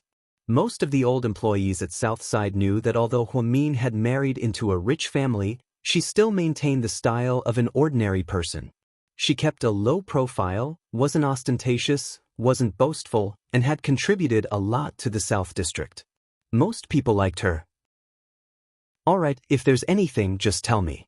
I'll arrange for someone else to take your place. Thank you, Director. After a whole morning of seeing patients, Min listlessly prepared to go to the cafeteria for lunch. However, she ran into Xie Wan at the entrance of the restaurant. Dr. Hua. Sister Xie, I haven't eaten yet either. Let's talk while we eat. Min nodded. The two of them ordered food and sat in a corner of the cafeteria. How has Shui been these days? Pretty good. Director Qi said he's recovering well. He's also very energetic. Will be discharged in 3 or 4 days. Okay, I've found a new house for you. Don't go back to your old place. It's not safe for you and Shui. Plus, he's just recovered. It's dark and damp there, not suitable for recuperation. I've rented a small, 2-bedroom, 60-square-meter house for you in the new northern city. It's very close to the 14th school. Dr. Hua, I don't want to say too much about your kindness. I'll say it again, I can't repay your kindness. I'll remember all the good you've done for me and my son. I came today to tell you that I've thought about it. I plan to donate my liver to an Yang. Min's eyes were filled with pleasant surprise. Sister Xie, you've thought about it? Yes, I've thought about it, but I have a request. What is it? Huamin thought she would ask for money or something like that. After all, their lives were not guaranteed right now. Chapter 872. You can't tell an Yang that I'm donating my liver. Why not? Huamin thought that if she told Yang about Mrs. Xie's liver donation, maybe he would be touched and the mother and son would be able to forgive each other. However, Xie suddenly told her not to tell Yang. She didn't understand what was going on. Because I feel like I owe him too much. I don't want him to forgive me just because of this. I feel like I haven't done enough as a mother. You're right, I was too selfish in the past. We're both my sons, so why did I only love Shui? It's not fair to Yang. I was so ignorant, asking him for money and hurting him. I'm partly responsible for his illness. Miss Xie, don't blame me. I was really angry at the time. Yang is a good kid, and so is Shui. I really hope that you guys can be happy and talk things out as a family. I understand what you mean. As an outsider, not only did you help us with the money to treat his illness, but you also want to help us reconcile. I'm very happy about this, so I thought about it for a long time. I decided to donate my liver to him and cure his illness. Then, I'll slowly make up for everything. Okay, I understand. I respect your decision.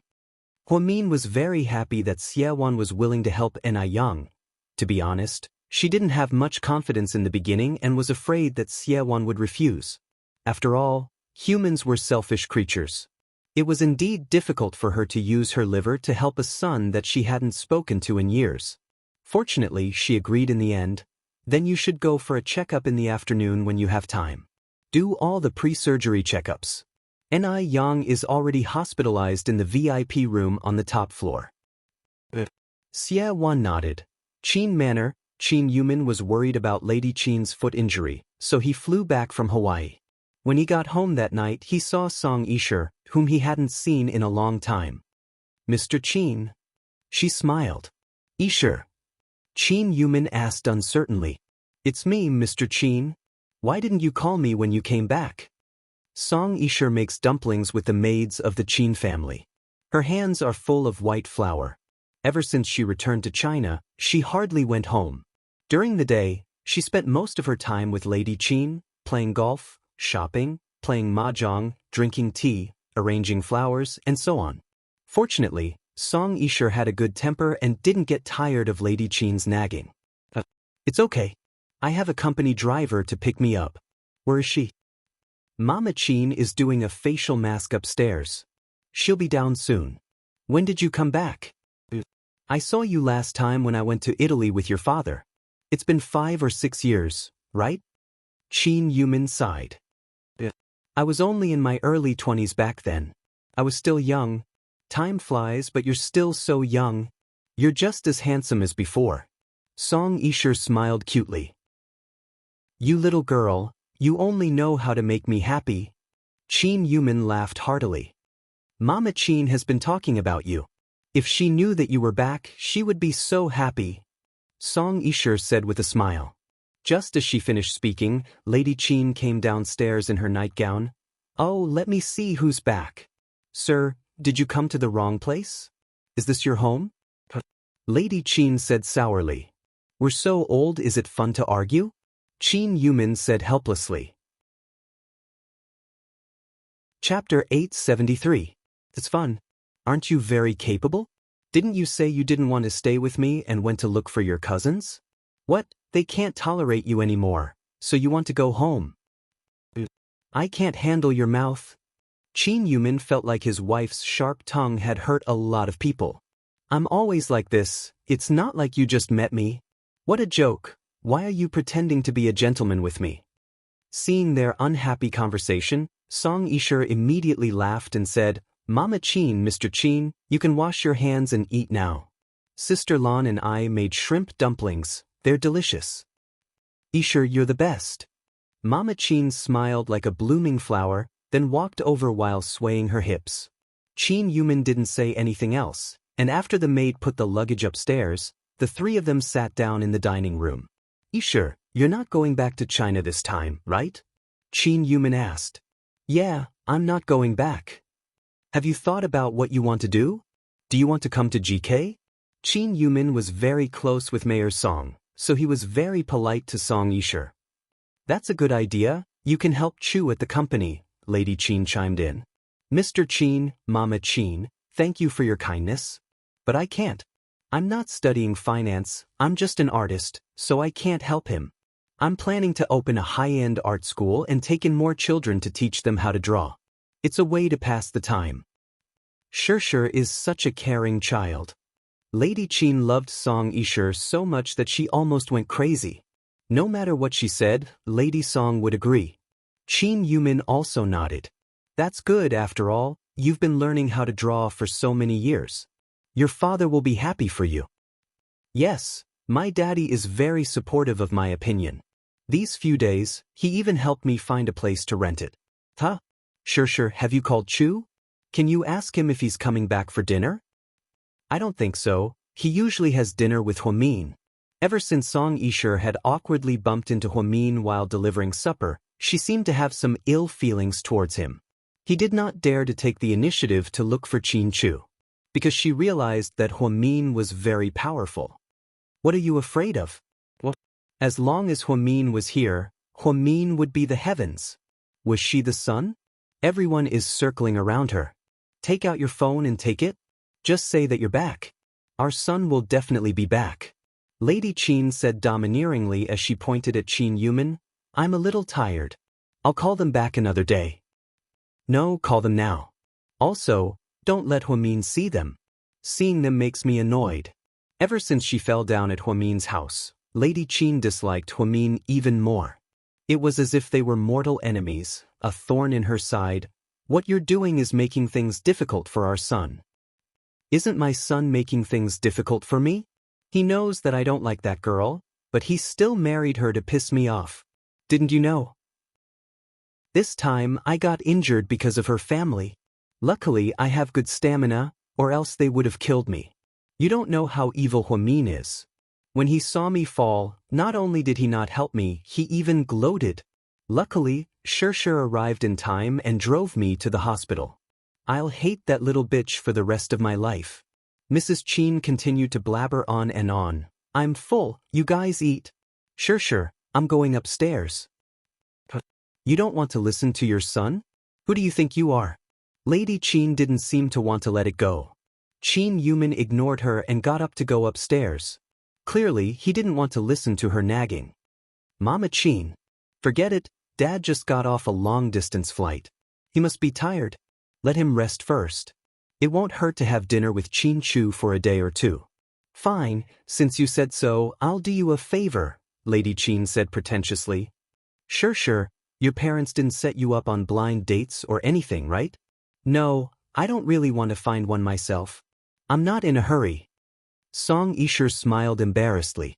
Upon seeing this, Lady Qin immediately grabbed her hand and asked, Sure, if Chu gets divorced, will you marry him? Song Yisher was slightly surprised. Chapter 874. Mama Qin, what are you talking about? Don't joke around. How could Qin Chu get a divorce? He loves Huamin so much. Song Yisher smiled bitterly. Nothing is impossible. Let me tell you, men are all the same. Once you get your hands on someone, you'll get tired of them. There's no cat that doesn't cheat. My son won't be attracted to Huamin for long. Once there's a misunderstanding, there'll be a rift. I don't think they'll get a divorce. I think they'll get a divorce sooner or later.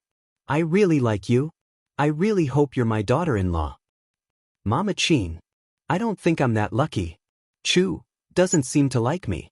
Who said that? He liked you so much when he was young. The year you lived with us, the two of you played so well. Lady Qin always tried to talk about things that happened when they were young. The truth was, when Song Yisher was young, Qin Chu didn't have much interaction with her. Qin Chu was introverted and didn't like to talk when he was young, so he didn't have any feelings for Song Yisher. At that time, he was still living alone in a lonely world.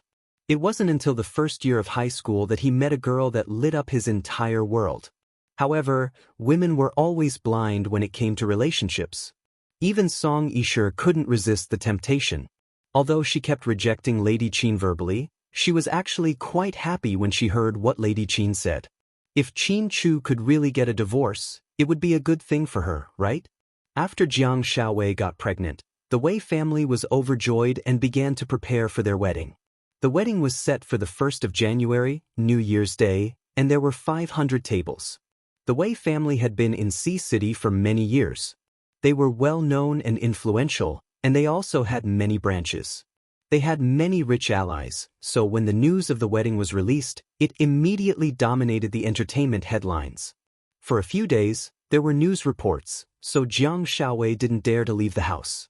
Other than going to work during the day, Wei Liao rarely went out at night.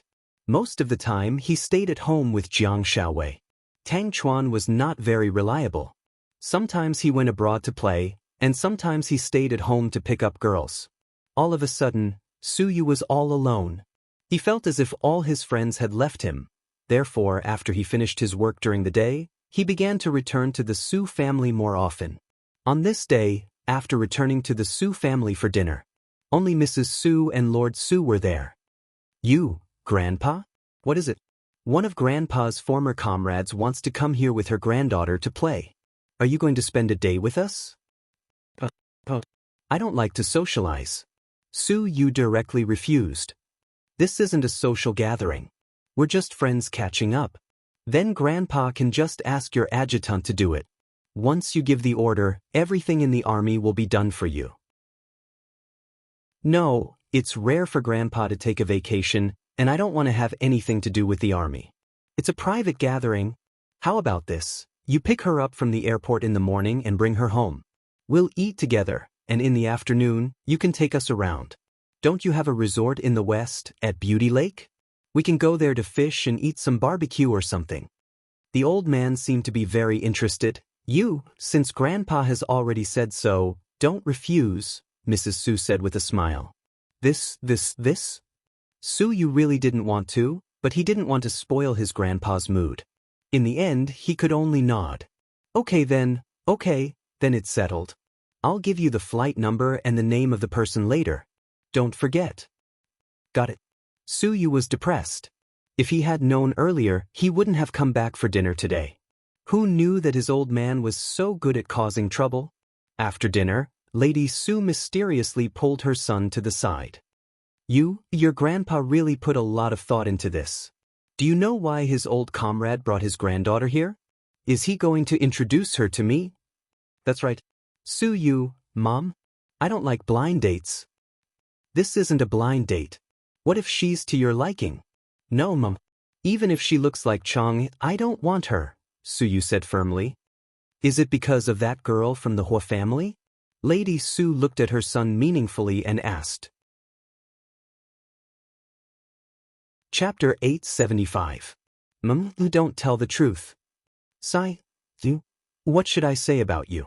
Everyone outside says that our little ancestor of the Su family is a playboy. You have a lot of girlfriends and scandals. Actually, Mom knows that you're just putting on a show. You've been stubborn since you were young. If you like something, you'll go for it. That's a good thing you're loyal, but it's also a scam. Son, we can't covet something that doesn't belong to us. We have to have a bottom line. Mom, I didn't cause her any trouble. I didn't know that she was married before, so I confessed to her rashly once and was rejected. After that, I didn't say it again. Actually, my request is very simple now. I just want to see her occasionally. I don't want anything. You don't have to worry about me bringing shame to the Su family." "That's good." Hearing her son say this, Lady Su's expressions softened a little. The next morning, at 6 a.m, Su Yu woke up and followed the driver to the airport in the Bentley. At the VIP exit, a thin old man and a young girl in her early 20s walked out. The old man was wearing a gray Chinese tunic suit. He looked very authentic and serious. The young girl was very lively. She was wearing a small leather jacket, a short skirt, black stockings, and long boots. She was very fashionable and had a head of curly hair. She looked very sweet, like a doll. Su Yu walked up to the old man. "Are you Grandpa Su?" Yes, I'm Su Qiushan, the old man said with a serious face. Hello, Grandpa Su, I'm Su Yu. You're the grandson of the old class president, right? You're really talented. Not bad, not bad. The old man praised Su Yu endlessly. The young girl behind him immediately interrupted. You're Su Yu. I know you. I heard that you've been dating Jian Tong recently. Is that right? The young girl smiled in a gossipy manner. The old man turned around. Minga, don't be rude. This is my granddaughter, Su Jimin, the old man introduced. Su Yu nodded slightly. Then, he got into the car with the two of them and drove all the way to the Su family. On the way, the girl kept talking to Su Yu in the back seat. I heard that Mian under your company is being kept by a local young master. Is that true? Su Yu, is it true between you and Jian Tong? Or is this a publicity stunt? Are you having an affair with Annie Liang? Did you break Annie Liang because you were with Jian Tong? Is that why she signed with GK to make things difficult for you? Also, why is your singing so good? I saw the live broadcast of GK's 30th anniversary on TV. The song you sang, just once, was for a girl, right? Is it Jian Tong? Su Yu, this little girl's mouth was like a cannonball. She kept asking questions, which made Su Yu completely confused. Your questions are sharper than a reporter's. How am I supposed to answer them? Su Yu looked helpless. It doesn't matter. You can answer them one by one. Su Yu, Jimin, don't be rude. The old man also had a headache. It really wasn't a wise decision to bring this gossipy granddaughter out to play.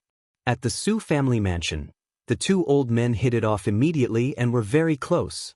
Only then did Su Yu find out that his grandfather was the squad leader of the army during the War of Resistance. This old man was his old comrade who had gone through fire and water with him. He was a year older than his grandfather, but he respected his grandfather very much. He was also the head of a military region in the south, and his status was second only to his grandfather. He had many children, and they were all in the army. His family had a lot of background. And because Su Jimin was the youngest daughter of his youngest son, she was the apple of the family's eye. Perhaps it was because everyone spoiled her that she didn't know what to say. You, take Minra out for a walk. Young people have more common topics to talk about. Master Lord Su took the initiative to speak. Although Su Yu didn't want to, he still nodded. Let's go. He turned around and walked out of the mansion, and Su Jimin followed. Su, take me to Imperial Star. I really like Jian Tong. She's my favorite actress. I don't like Zhao Qingya. Although she's pretty, I feel like she's fake. Oh right, the internet said that she went abroad to further her studies and quit the entertainment industry. Is that true? Why is there no news about her at all? Chapter 876. Don't ask about this, it has nothing to do with you. Su Yu didn't seem to want to talk to the little girl. Are you afraid that I'll tell others? I won't, don't worry, I'm a very principled person. The little girl said confidently. How old are you? Su Yu had a cigarette in his mouth as he glanced at Su Jimin. The little girl raised 2 fingers. I'm 20. Then why aren't you in school? What are you doing out here? It's so cold in the north. I'm studying in Singapore. There are a lot of vacations there, so I come back often. I'm in the south and rarely see snow. Sometimes it snows, and it melts before it hits the ground. My grandpa said that the winter here lasts 5 months, and it snows a lot. I want to see it. What's there to see? It's boring. Su Yu leaned on his Lamborghini, not knowing what to say to her. They had nothing in common. Can you take me to Imperial Star? I heard that you're the biggest boss of Imperial Star, and all the celebrities listen to you. The little girl was obviously a groupie. You won't see any celebrities at this time. They're all acting or filming. Why would they go to the company? Really? Then what do you have here? Can you take me out? Or do you have something good to eat? The little girl looked excited. Su Yu woke up too early in the morning, so he didn't have much energy. We'll have breakfast soon, don't run around. No, I want to go out and eat. I want to experience the culture here. The little girl insisted, and Su Yu's head hurt from all the noise. He drove his Lamborghini and took her out. In the end, they went to Aoxian's ramen at the back door of Second High. This ramen is good, right? Su Jimin asked as she looked at the small sign. It's okay. Su Yu said perfunctorily and walked in first. Boss, 2 bowls of noodles, 1 big and 1 small, Su Yu said. No, boss, 2 big bowls, thank you. You can eat that much? Su Yu looked at the little girl in disbelief. If I can't finish it, I can give you the rest. Su Yu. He felt as if he had been struck by lightning. It was too shocking. If she couldn't finish it, she would give it to him? Did he think he was a trash can? I won't eat your leftovers. You have to be clear about this, Su Yu warned seriously. Ha, why are you so nervous? I'm just teasing you. I can eat a lot. A big bowl is no problem. Then, the two of them sat at the dining table. It just so happened that it was time for school in the morning. Many students were walking in through the back door of Second High School. Su Yu was a little stunned as he watched. If he had studied here all those years ago, would he have also been attracted to Huamin? Seeing how engrossed he was, Su Jimin suddenly asked, Do you like high school students? Su Yu looked at her helplessly. You're thinking too much, that's not right. You chose to eat here because there's a story here. Tell me, did your ex-girlfriend like this place? Su Yu denied it directly. Then the girl you like likes to eat the noodles here. Su Yu, see. I guessed right? Ha, the tomboy you like graduated from this school, right? Su Jimin suddenly asked. How did you know? Just by looking at you. You brought me to eat noodles near the school so early in the morning. I didn't just think that this place was delicious. I knew that you liked it here. But Grandpa said that you joined the army at a young age, so you probably didn't go to high school. So, I guess that the girl you like probably graduated from here. Okay. Su Yu sighed slightly and didn't say anything else. The person you like isn't Jian Tong, right? Su Jimin asked again. Why do you have so many questions? Do you think I have 100,000 whys? Su Yu was a little impatient. I'm just asking. What's wrong? The girl looked wronged. Then she noticed that the look in Su Yu's eyes changed. He was staring at the door, his eyes unmoving. She turned around and saw an Audi R8 slowly stop in front of the ramen restaurant. A girl with delicate features got out of the car. She was wearing jeans, heels, and a short black trench coat. Chapter 877. Boss, a small bowl of ramen please, Huamin said as he walked in. Okay.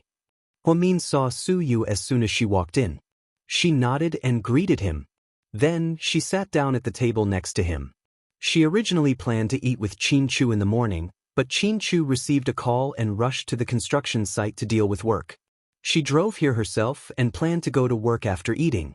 However, she didn't expect to see Su Yu here so early in the morning, with a girl beside him. Ever since Huamin came in, Su Yu's gaze changed. It can't be that dramatic, right? Is it her? Su Jimin asked. Just then, the boss brought their noodles to the table.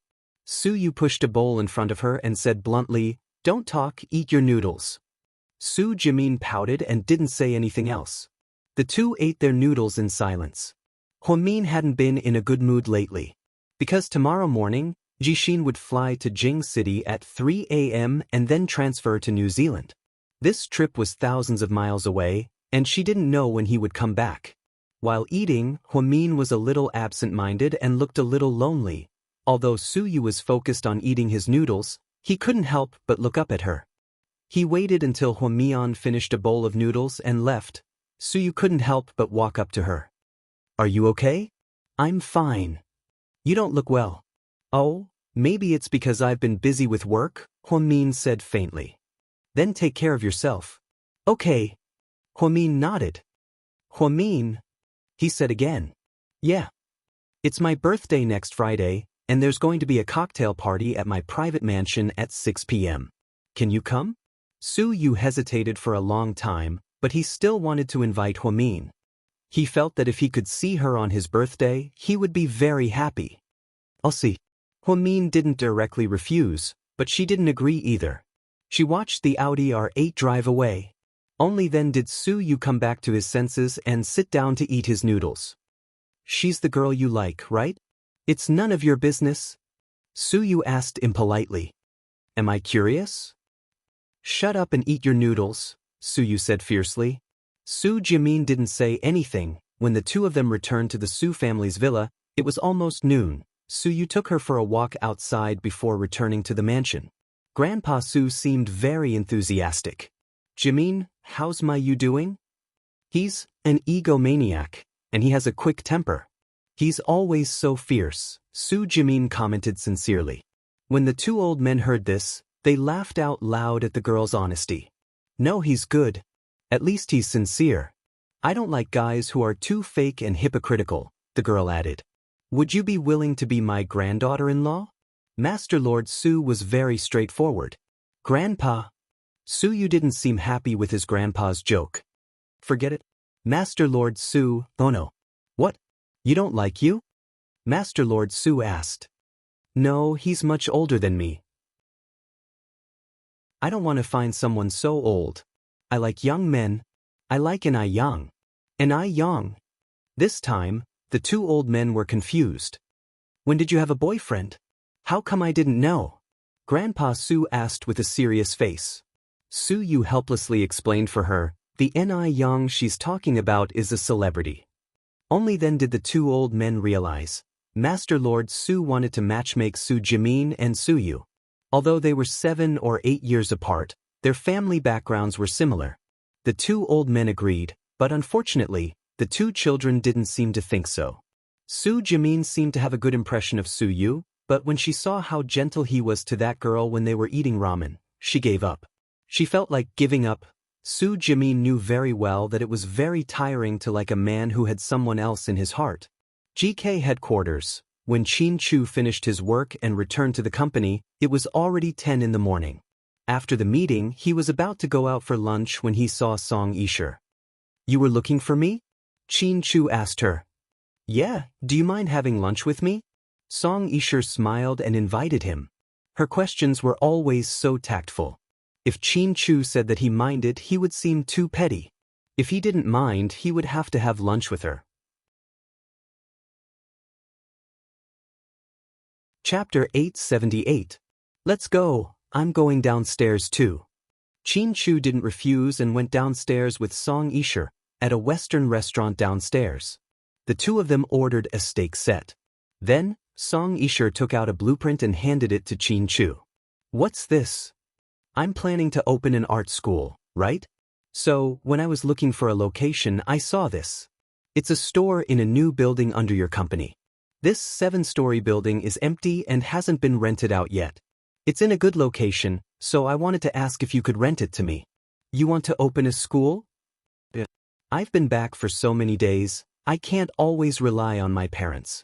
I've been studying art for so many years, and to be honest, I wanted to open a studio.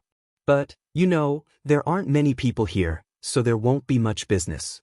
So, I decided to go all the way and open a school. I can even teach kids, it's pretty good. Oh. Qin Chu nodded faintly. Can you rent it to me? I'll pay you the rent. Song Yisher smiled. You can use it, we're planning to rent it out. As for the rent, you can pay me normally. You can talk to the administrative department about the contract, I don't usually care about these things. Okay, thank you. Song Yisher nodded in thanks. Qin Chu lowered his head and sent a WeChat message to Huamin. He looked very focused, he completely forgot about Song Yisher, who was sitting across from him. She felt a little awkward sitting across from him. So, just as Qin Chu and Huamin were talking, she suddenly said on purpose, Chu, Mr. Qin is back. He wants you to come home for dinner tonight. Huamin happened to hear this. She sent a WeChat message to Qin Chu and typed, Is Song Yisher with you? Yeah, she came to find me. She wants to rent an apartment under the company.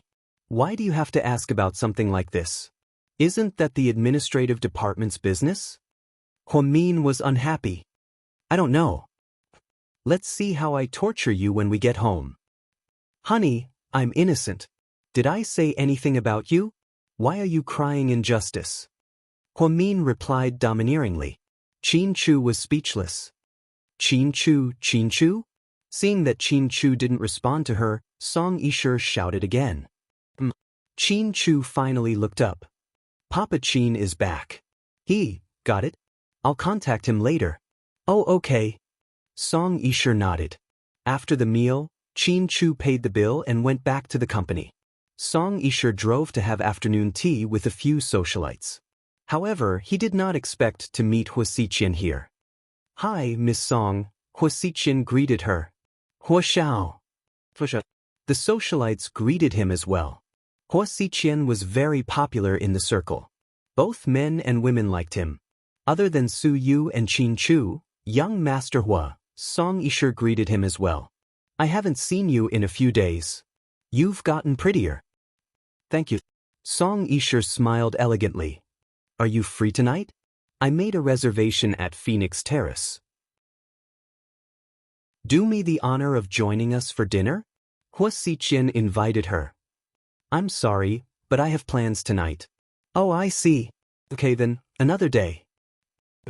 Enjoy my treat. Hua Xiqian paid the bill like a gentleman and left the restaurant. After he left, the socialites immediately gossiped. Is Hua Xiqian pursuing you, Sure? Yeah? Hua Xiao likes pretty girls. You're so pretty, of course he's interested in you. He even danced with you at your party the other day. I also heard that he hasn't had a girlfriend since he broke up with Mo Shui. Maybe he wants to pursue you, Sure. You guys are overthinking it. I don't think he's interested in me. Song Yisher smiled. Chapter 879. No way, we can all tell, a socialite said. No way, it's obvious. He wanted to treat you to dinner and dance with you. What man would do that for no reason? Not necessarily. I heard that the Hua Corporation is in the running for a piece of land. Maybe he wants to use me to get my dad's recognition, Song Yisher said slowly as she took a sip of coffee. Hey, you're right. Song Yisher would never think that a man was nice to her because he liked her. Although she thought she was beautiful and charming, it depended on what kind of man he was with. Hua Xiqian was a playboy, but he wasn't infatuated with her. She would rather believe that Hua Xiqian got close to her for a reason. When Hua Min got off work, he went straight back to Sky Blessing Court. Qin Chu called her, but she didn't pick up. When Qin Chu got home, he saw that no one was home and guessed that she was at Sky Blessing Court. So, he drove to Sky Blessing Court. Yang Meirong made a lot of dishes. Because Jixin was leaving tomorrow, everyone was sad to see him leave. This time, Qin Chu was the one who found Jixin's school, tuition, and residence. For Jixin's sake, he did everything himself and picked the most suitable university out of the 10. Brother-in-law, you're here. Is your sister here? Yeah, she just got back. She's in the kitchen with my mom. Anchem. Qin Chu walked in, took out 2 cards from his pocket, and handed them to Jixin. One is a SIM card that allows you to make international calls. When you get there, just change the SIM card. The other one is a UnionPay card that can be used all over the world. You can use it when you're overseas. There's 1 million in it. You can use it now, and the finance department will transfer it to you every month. Don't feel burdened, just spend it however you want. Brother-in-law, I know you're super rich, but you're too stubborn. How can I spend 1 million and transfer it to me every month? No, it's too much. Take it. If you can't spend it all, bring it back to me. Jixin knew Qin Chu. He didn't say much, but he always expressed himself with his actions. Once he gave you something, you had to take it. That was his way of doing things. My sister gave me money, brother-in-law. Your sister gave you money, and this is mine. Take it. There's no harm in having more money. I know you won't flaunt your wealth, so you won't get into trouble. Qin Chu. Thank you, brother-in-law. Jixin carefully put away the 2 cards. Then she looked at Qin Chu and said, Brother-in-law, I don't know how long it'll be before I come back. It's a long journey, so if there's nothing else, I won't go back and forth. My mom is fine. She often goes out with those aunties, but my sister is a workaholic. She only listens to you, so you have to take good care of her. Also, hurry up and have a baby. I really want to be an uncle, Jixin reminded them. Qin Chu nodded in agreement. Just then, Huamin walked out of the kitchen and placed a dish on the dining table. He glanced at Qin Chu and asked, President Qin, what did you have for lunch today? Steak. Wow, not bad. Did you have red wine? Wait, you had steak and a beautiful woman. Why didn't you have red wine? Huamin said sourly. He thought that she was jealous because she overheard Song Yishi's conversation on WeChat. Then he said, Honey, let's talk about private things at home. Don't talk about it here. This is my home too. Why can't we talk about it? Also, I'm not going back tonight. I want to stay here. Okay, I'll stay here too. Why should you stay here? This is my home. Sis, brother-in-law bought this house. Jixin reminded her. Shut up. Are you my brother or his brother? Huamin deliberately scolded Jixin. Jixin, honey, you're right. Everything you say is right. Qin Chu's attitude was good. Don't give me that. Are you trying to bluff your way out of this? Nope. Anyway, I'm not going back. Jixin's leaving tomorrow, so I'll move back here for a while. You can reflect on yourself. Honey, stop it. Qin Chu's heart couldn't take it anymore when he heard that Huamin was moving back to her parents' home. I'm not, Huamin replied angrily. I just promised Jixin that we'll have a baby. If you move away, how am I going to fulfill his wish? Qin Chu smirked. Chapter 880. So you married me because you wanted a baby? Huamin asked, pretending to be angry. Before Qin Chu could say anything, Jixin spoke up for his brother-in-law. Sis, you're so unreasonable. Brother-in-law is already like that, and you're still trying to be unreasonable. Don't say anything, let him speak. Huamin looked at Qin Chu fiercely. Honey. Qin Chu looked like he had been wronged. The more he said, the more mistakes he would make. What if he really got into trouble and they separated? Just then, Yang Meirong walked out. Dinner's ready. Thank you for your hard work, Auntie. Qin Chu respected Yang Meirong very much. Even though she had a bad temper and was prejudiced against him, Qin Chu still wanted to thank her for raising Huamin for more than 20 years. It's nothing. Don't be so polite with me. Hurry up and eat. Yang Meirong brought out the dishes one by one, and the four of them sat around the table. It's all thanks to Qin Chu that Jixin went abroad this time. Auntie, it's my duty. What's your duty? No one should do anything for anyone. Even if we're family, we have to be considerate. The house we live in is all thanks to you. I only have 2 wishes for the rest of my life. One is for Mian to be happy, and the other is for Jixin to live a carefree life. As long as you guys live well, I won't have to worry about you, Yang Meirong said as she ate. Don't worry, Mom. We're not kids anymore. Huamin smiled. Jixin, be a good boy when you're there. Don't get into trouble. Mom, I don't get into trouble in China. Don't worry. If something happens, I'll call brother-in-law. Qin Chu nodded. Huamin looked at Jixin and realized that Jixin really liked Qin Chu. It was no wonder, other than Huamin, Qin Chu treated Jixin the best. He had already mentioned changing cars twice. Luckily, Huamin stopped him. Otherwise, Jixin would probably be driving a Porsche by now. After dinner, Huamin dilly-dallied and refused to leave. Qin Chu was not in a hurry. He drank tea in the living room and waited for her. In the end, Yang Meirong couldn't take it anymore. Hurry up and leave. Look at the time. Your brother's flight is at 3 o'clock. Qin Chu already arranged for a driver to send him. What are you still doing here? I'll stay a little longer. What are you waiting for? Both of you have to go to work tomorrow. Go home and sleep. Your brother is going to school, not to suffer. Before Huamin could say anything, Yang Meirong pushed and shoved Huamin out. Then, she quietly got into the car with Qin Chu. After getting into the car, Huamin's face was still gloomy. She was in a bad mood. Honey, don't be sad. Seeing Huamin's gloomy face, Qin Chu's heart ached. Huamin was no longer mad at Qin Chu.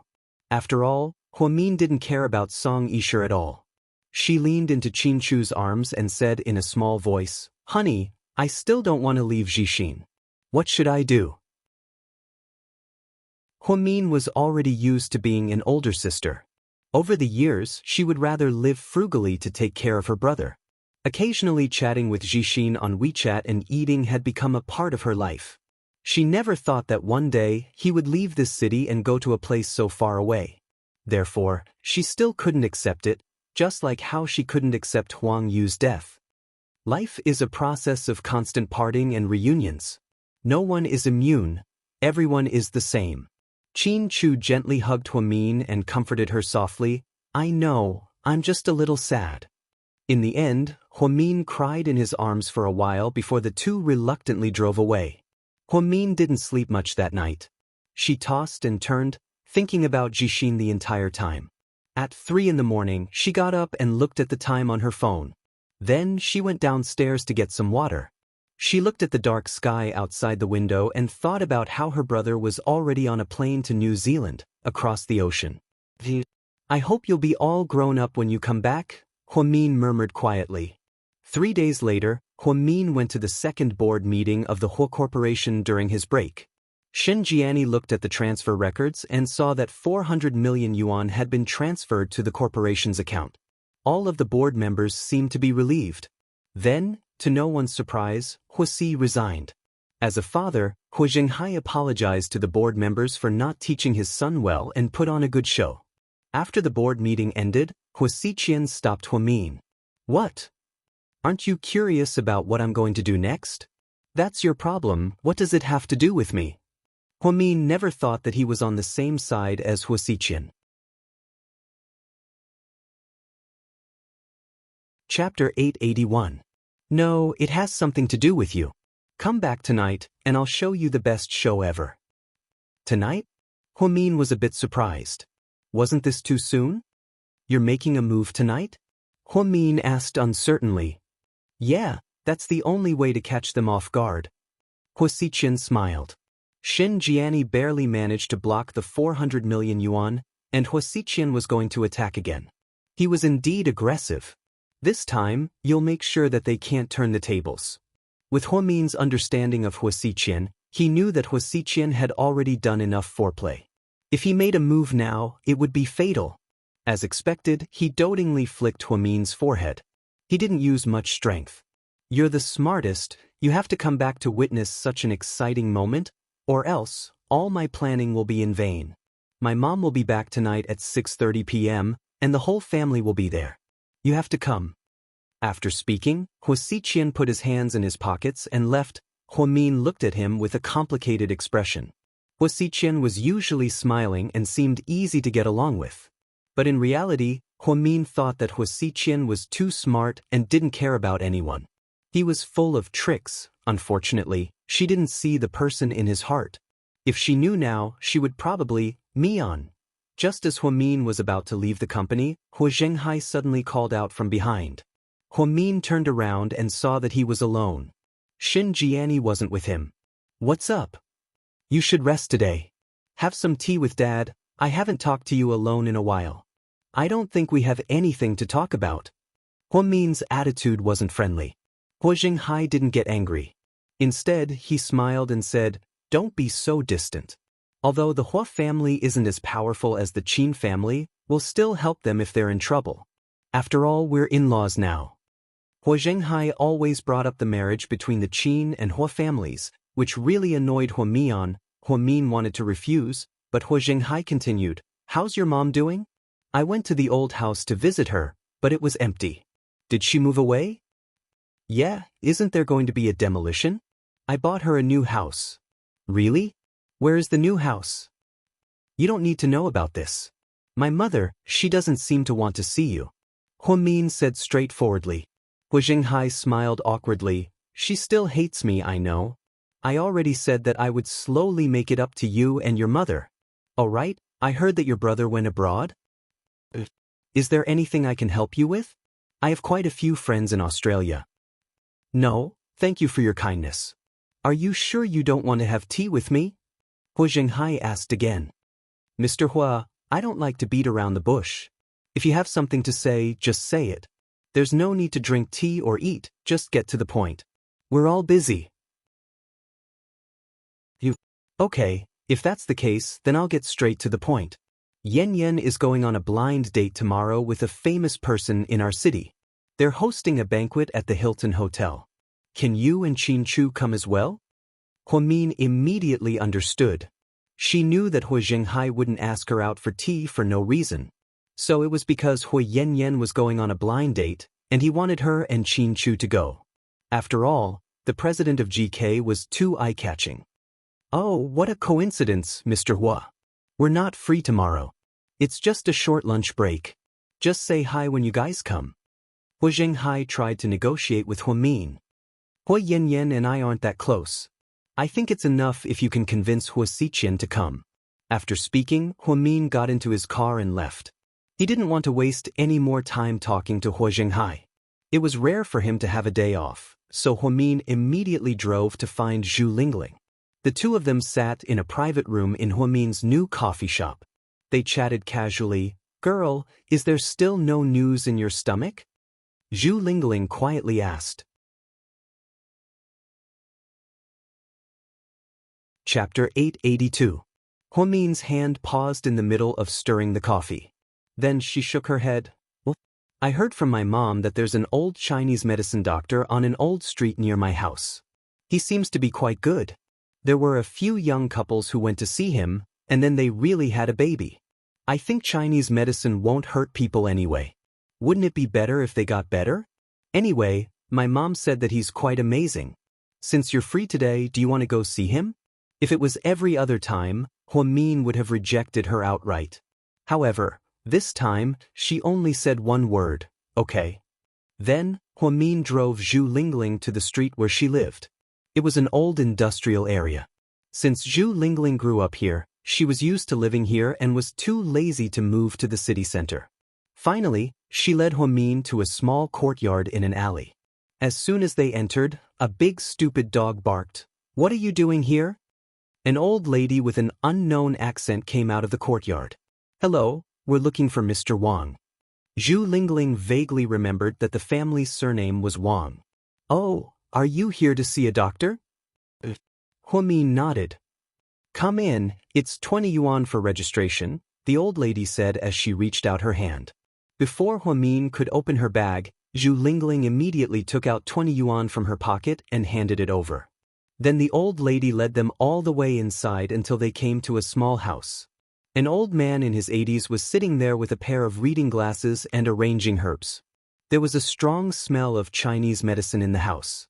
Old man, we have a patient. Oh, got it. The old man wasn't deaf at all. After hearing that, he stopped what he was doing. He turned around and walked over with slow steps. Which one of you wants to see a doctor? Me, Huamin replied. What do you want to see? The old man asked seriously. I just want to check your pulse to see if you have any diseases. Zhu Lingling didn't want Huamin to say it himself. After all, she couldn't say that she was infertile. It would be awkward. The old man nodded and gestured for Huamin to sit on the chair. Then he placed a wrist pad under Huamin's right wrist and began to take his pulse. The technique looked quite professional. In fact, Huamin did not believe in Chinese medicine because he studied Western medicine. It was just that there were very few traditional Chinese medicine practitioners nowadays. Most of those who graduated from medical school only knew a little about it. Then, they pretended to be godly doctors and randomly prescribed medicine. It was true that Chinese medicine couldn't kill people, but if it didn't treat the illness, it couldn't be cured. If it wasn't for Zhu Lingling, she really didn't plan to see a traditional Chinese medicine doctor. Her mother had mentioned it before, but she didn't respond. Doctor, how is it? What's wrong with my friend? Zhu Lingling asked anxiously. The old man slowly retracted his hand and glanced at Huamin. She's lacking in both blood and qi. She's suffering from cold and dampness. Her womb is cold. She has a cold constitution. She probably has menstrual cramps, right? Huamin nodded obediently. Take care of your body. Otherwise, it won't be easy for you to have a baby in the future, the old man sighed. Huamin and Zhu Lingling looked at each other. Does she need to take some medicine? Zhu Lingling asked. If you trust me, I'll get some for you. If you don't, you can go to the pharmacy and buy some medicine to warm up the womb. It's best if you take it for 3 months, the old man advised. Then I'll get some from you. Huamin felt that the old man was right. From a Western medicine perspective, he knew that he had a cold wound. Then, he got more than 200 yuan worth of Chinese medicine from the old man. As soon as Huamin got home, she started boiling Chinese medicine in a jar. The entire kitchen was filled with the smell of Chinese medicine. He had to take 1 packet of medicine 3 times a day. The smell was very strong and unpleasant. Most of the medicine was made from famous Chinese herbs. Anyone who had eaten Chinese herbs before knew how sour it was. After Huamin drank it all in 1 gulp for the first time, her stomach churned. Then she couldn't help but rush to the bathroom to vomit. When Xianxia came back, Huamin was still vomiting. She forced herself to drink it, but she couldn't help but vomit. Her entire mouth was filled with the weird taste of Chinese herbs. Honey, what's wrong? Xianxia frowned slightly. Chapter 883. I'm fine. Huamin waved her hand.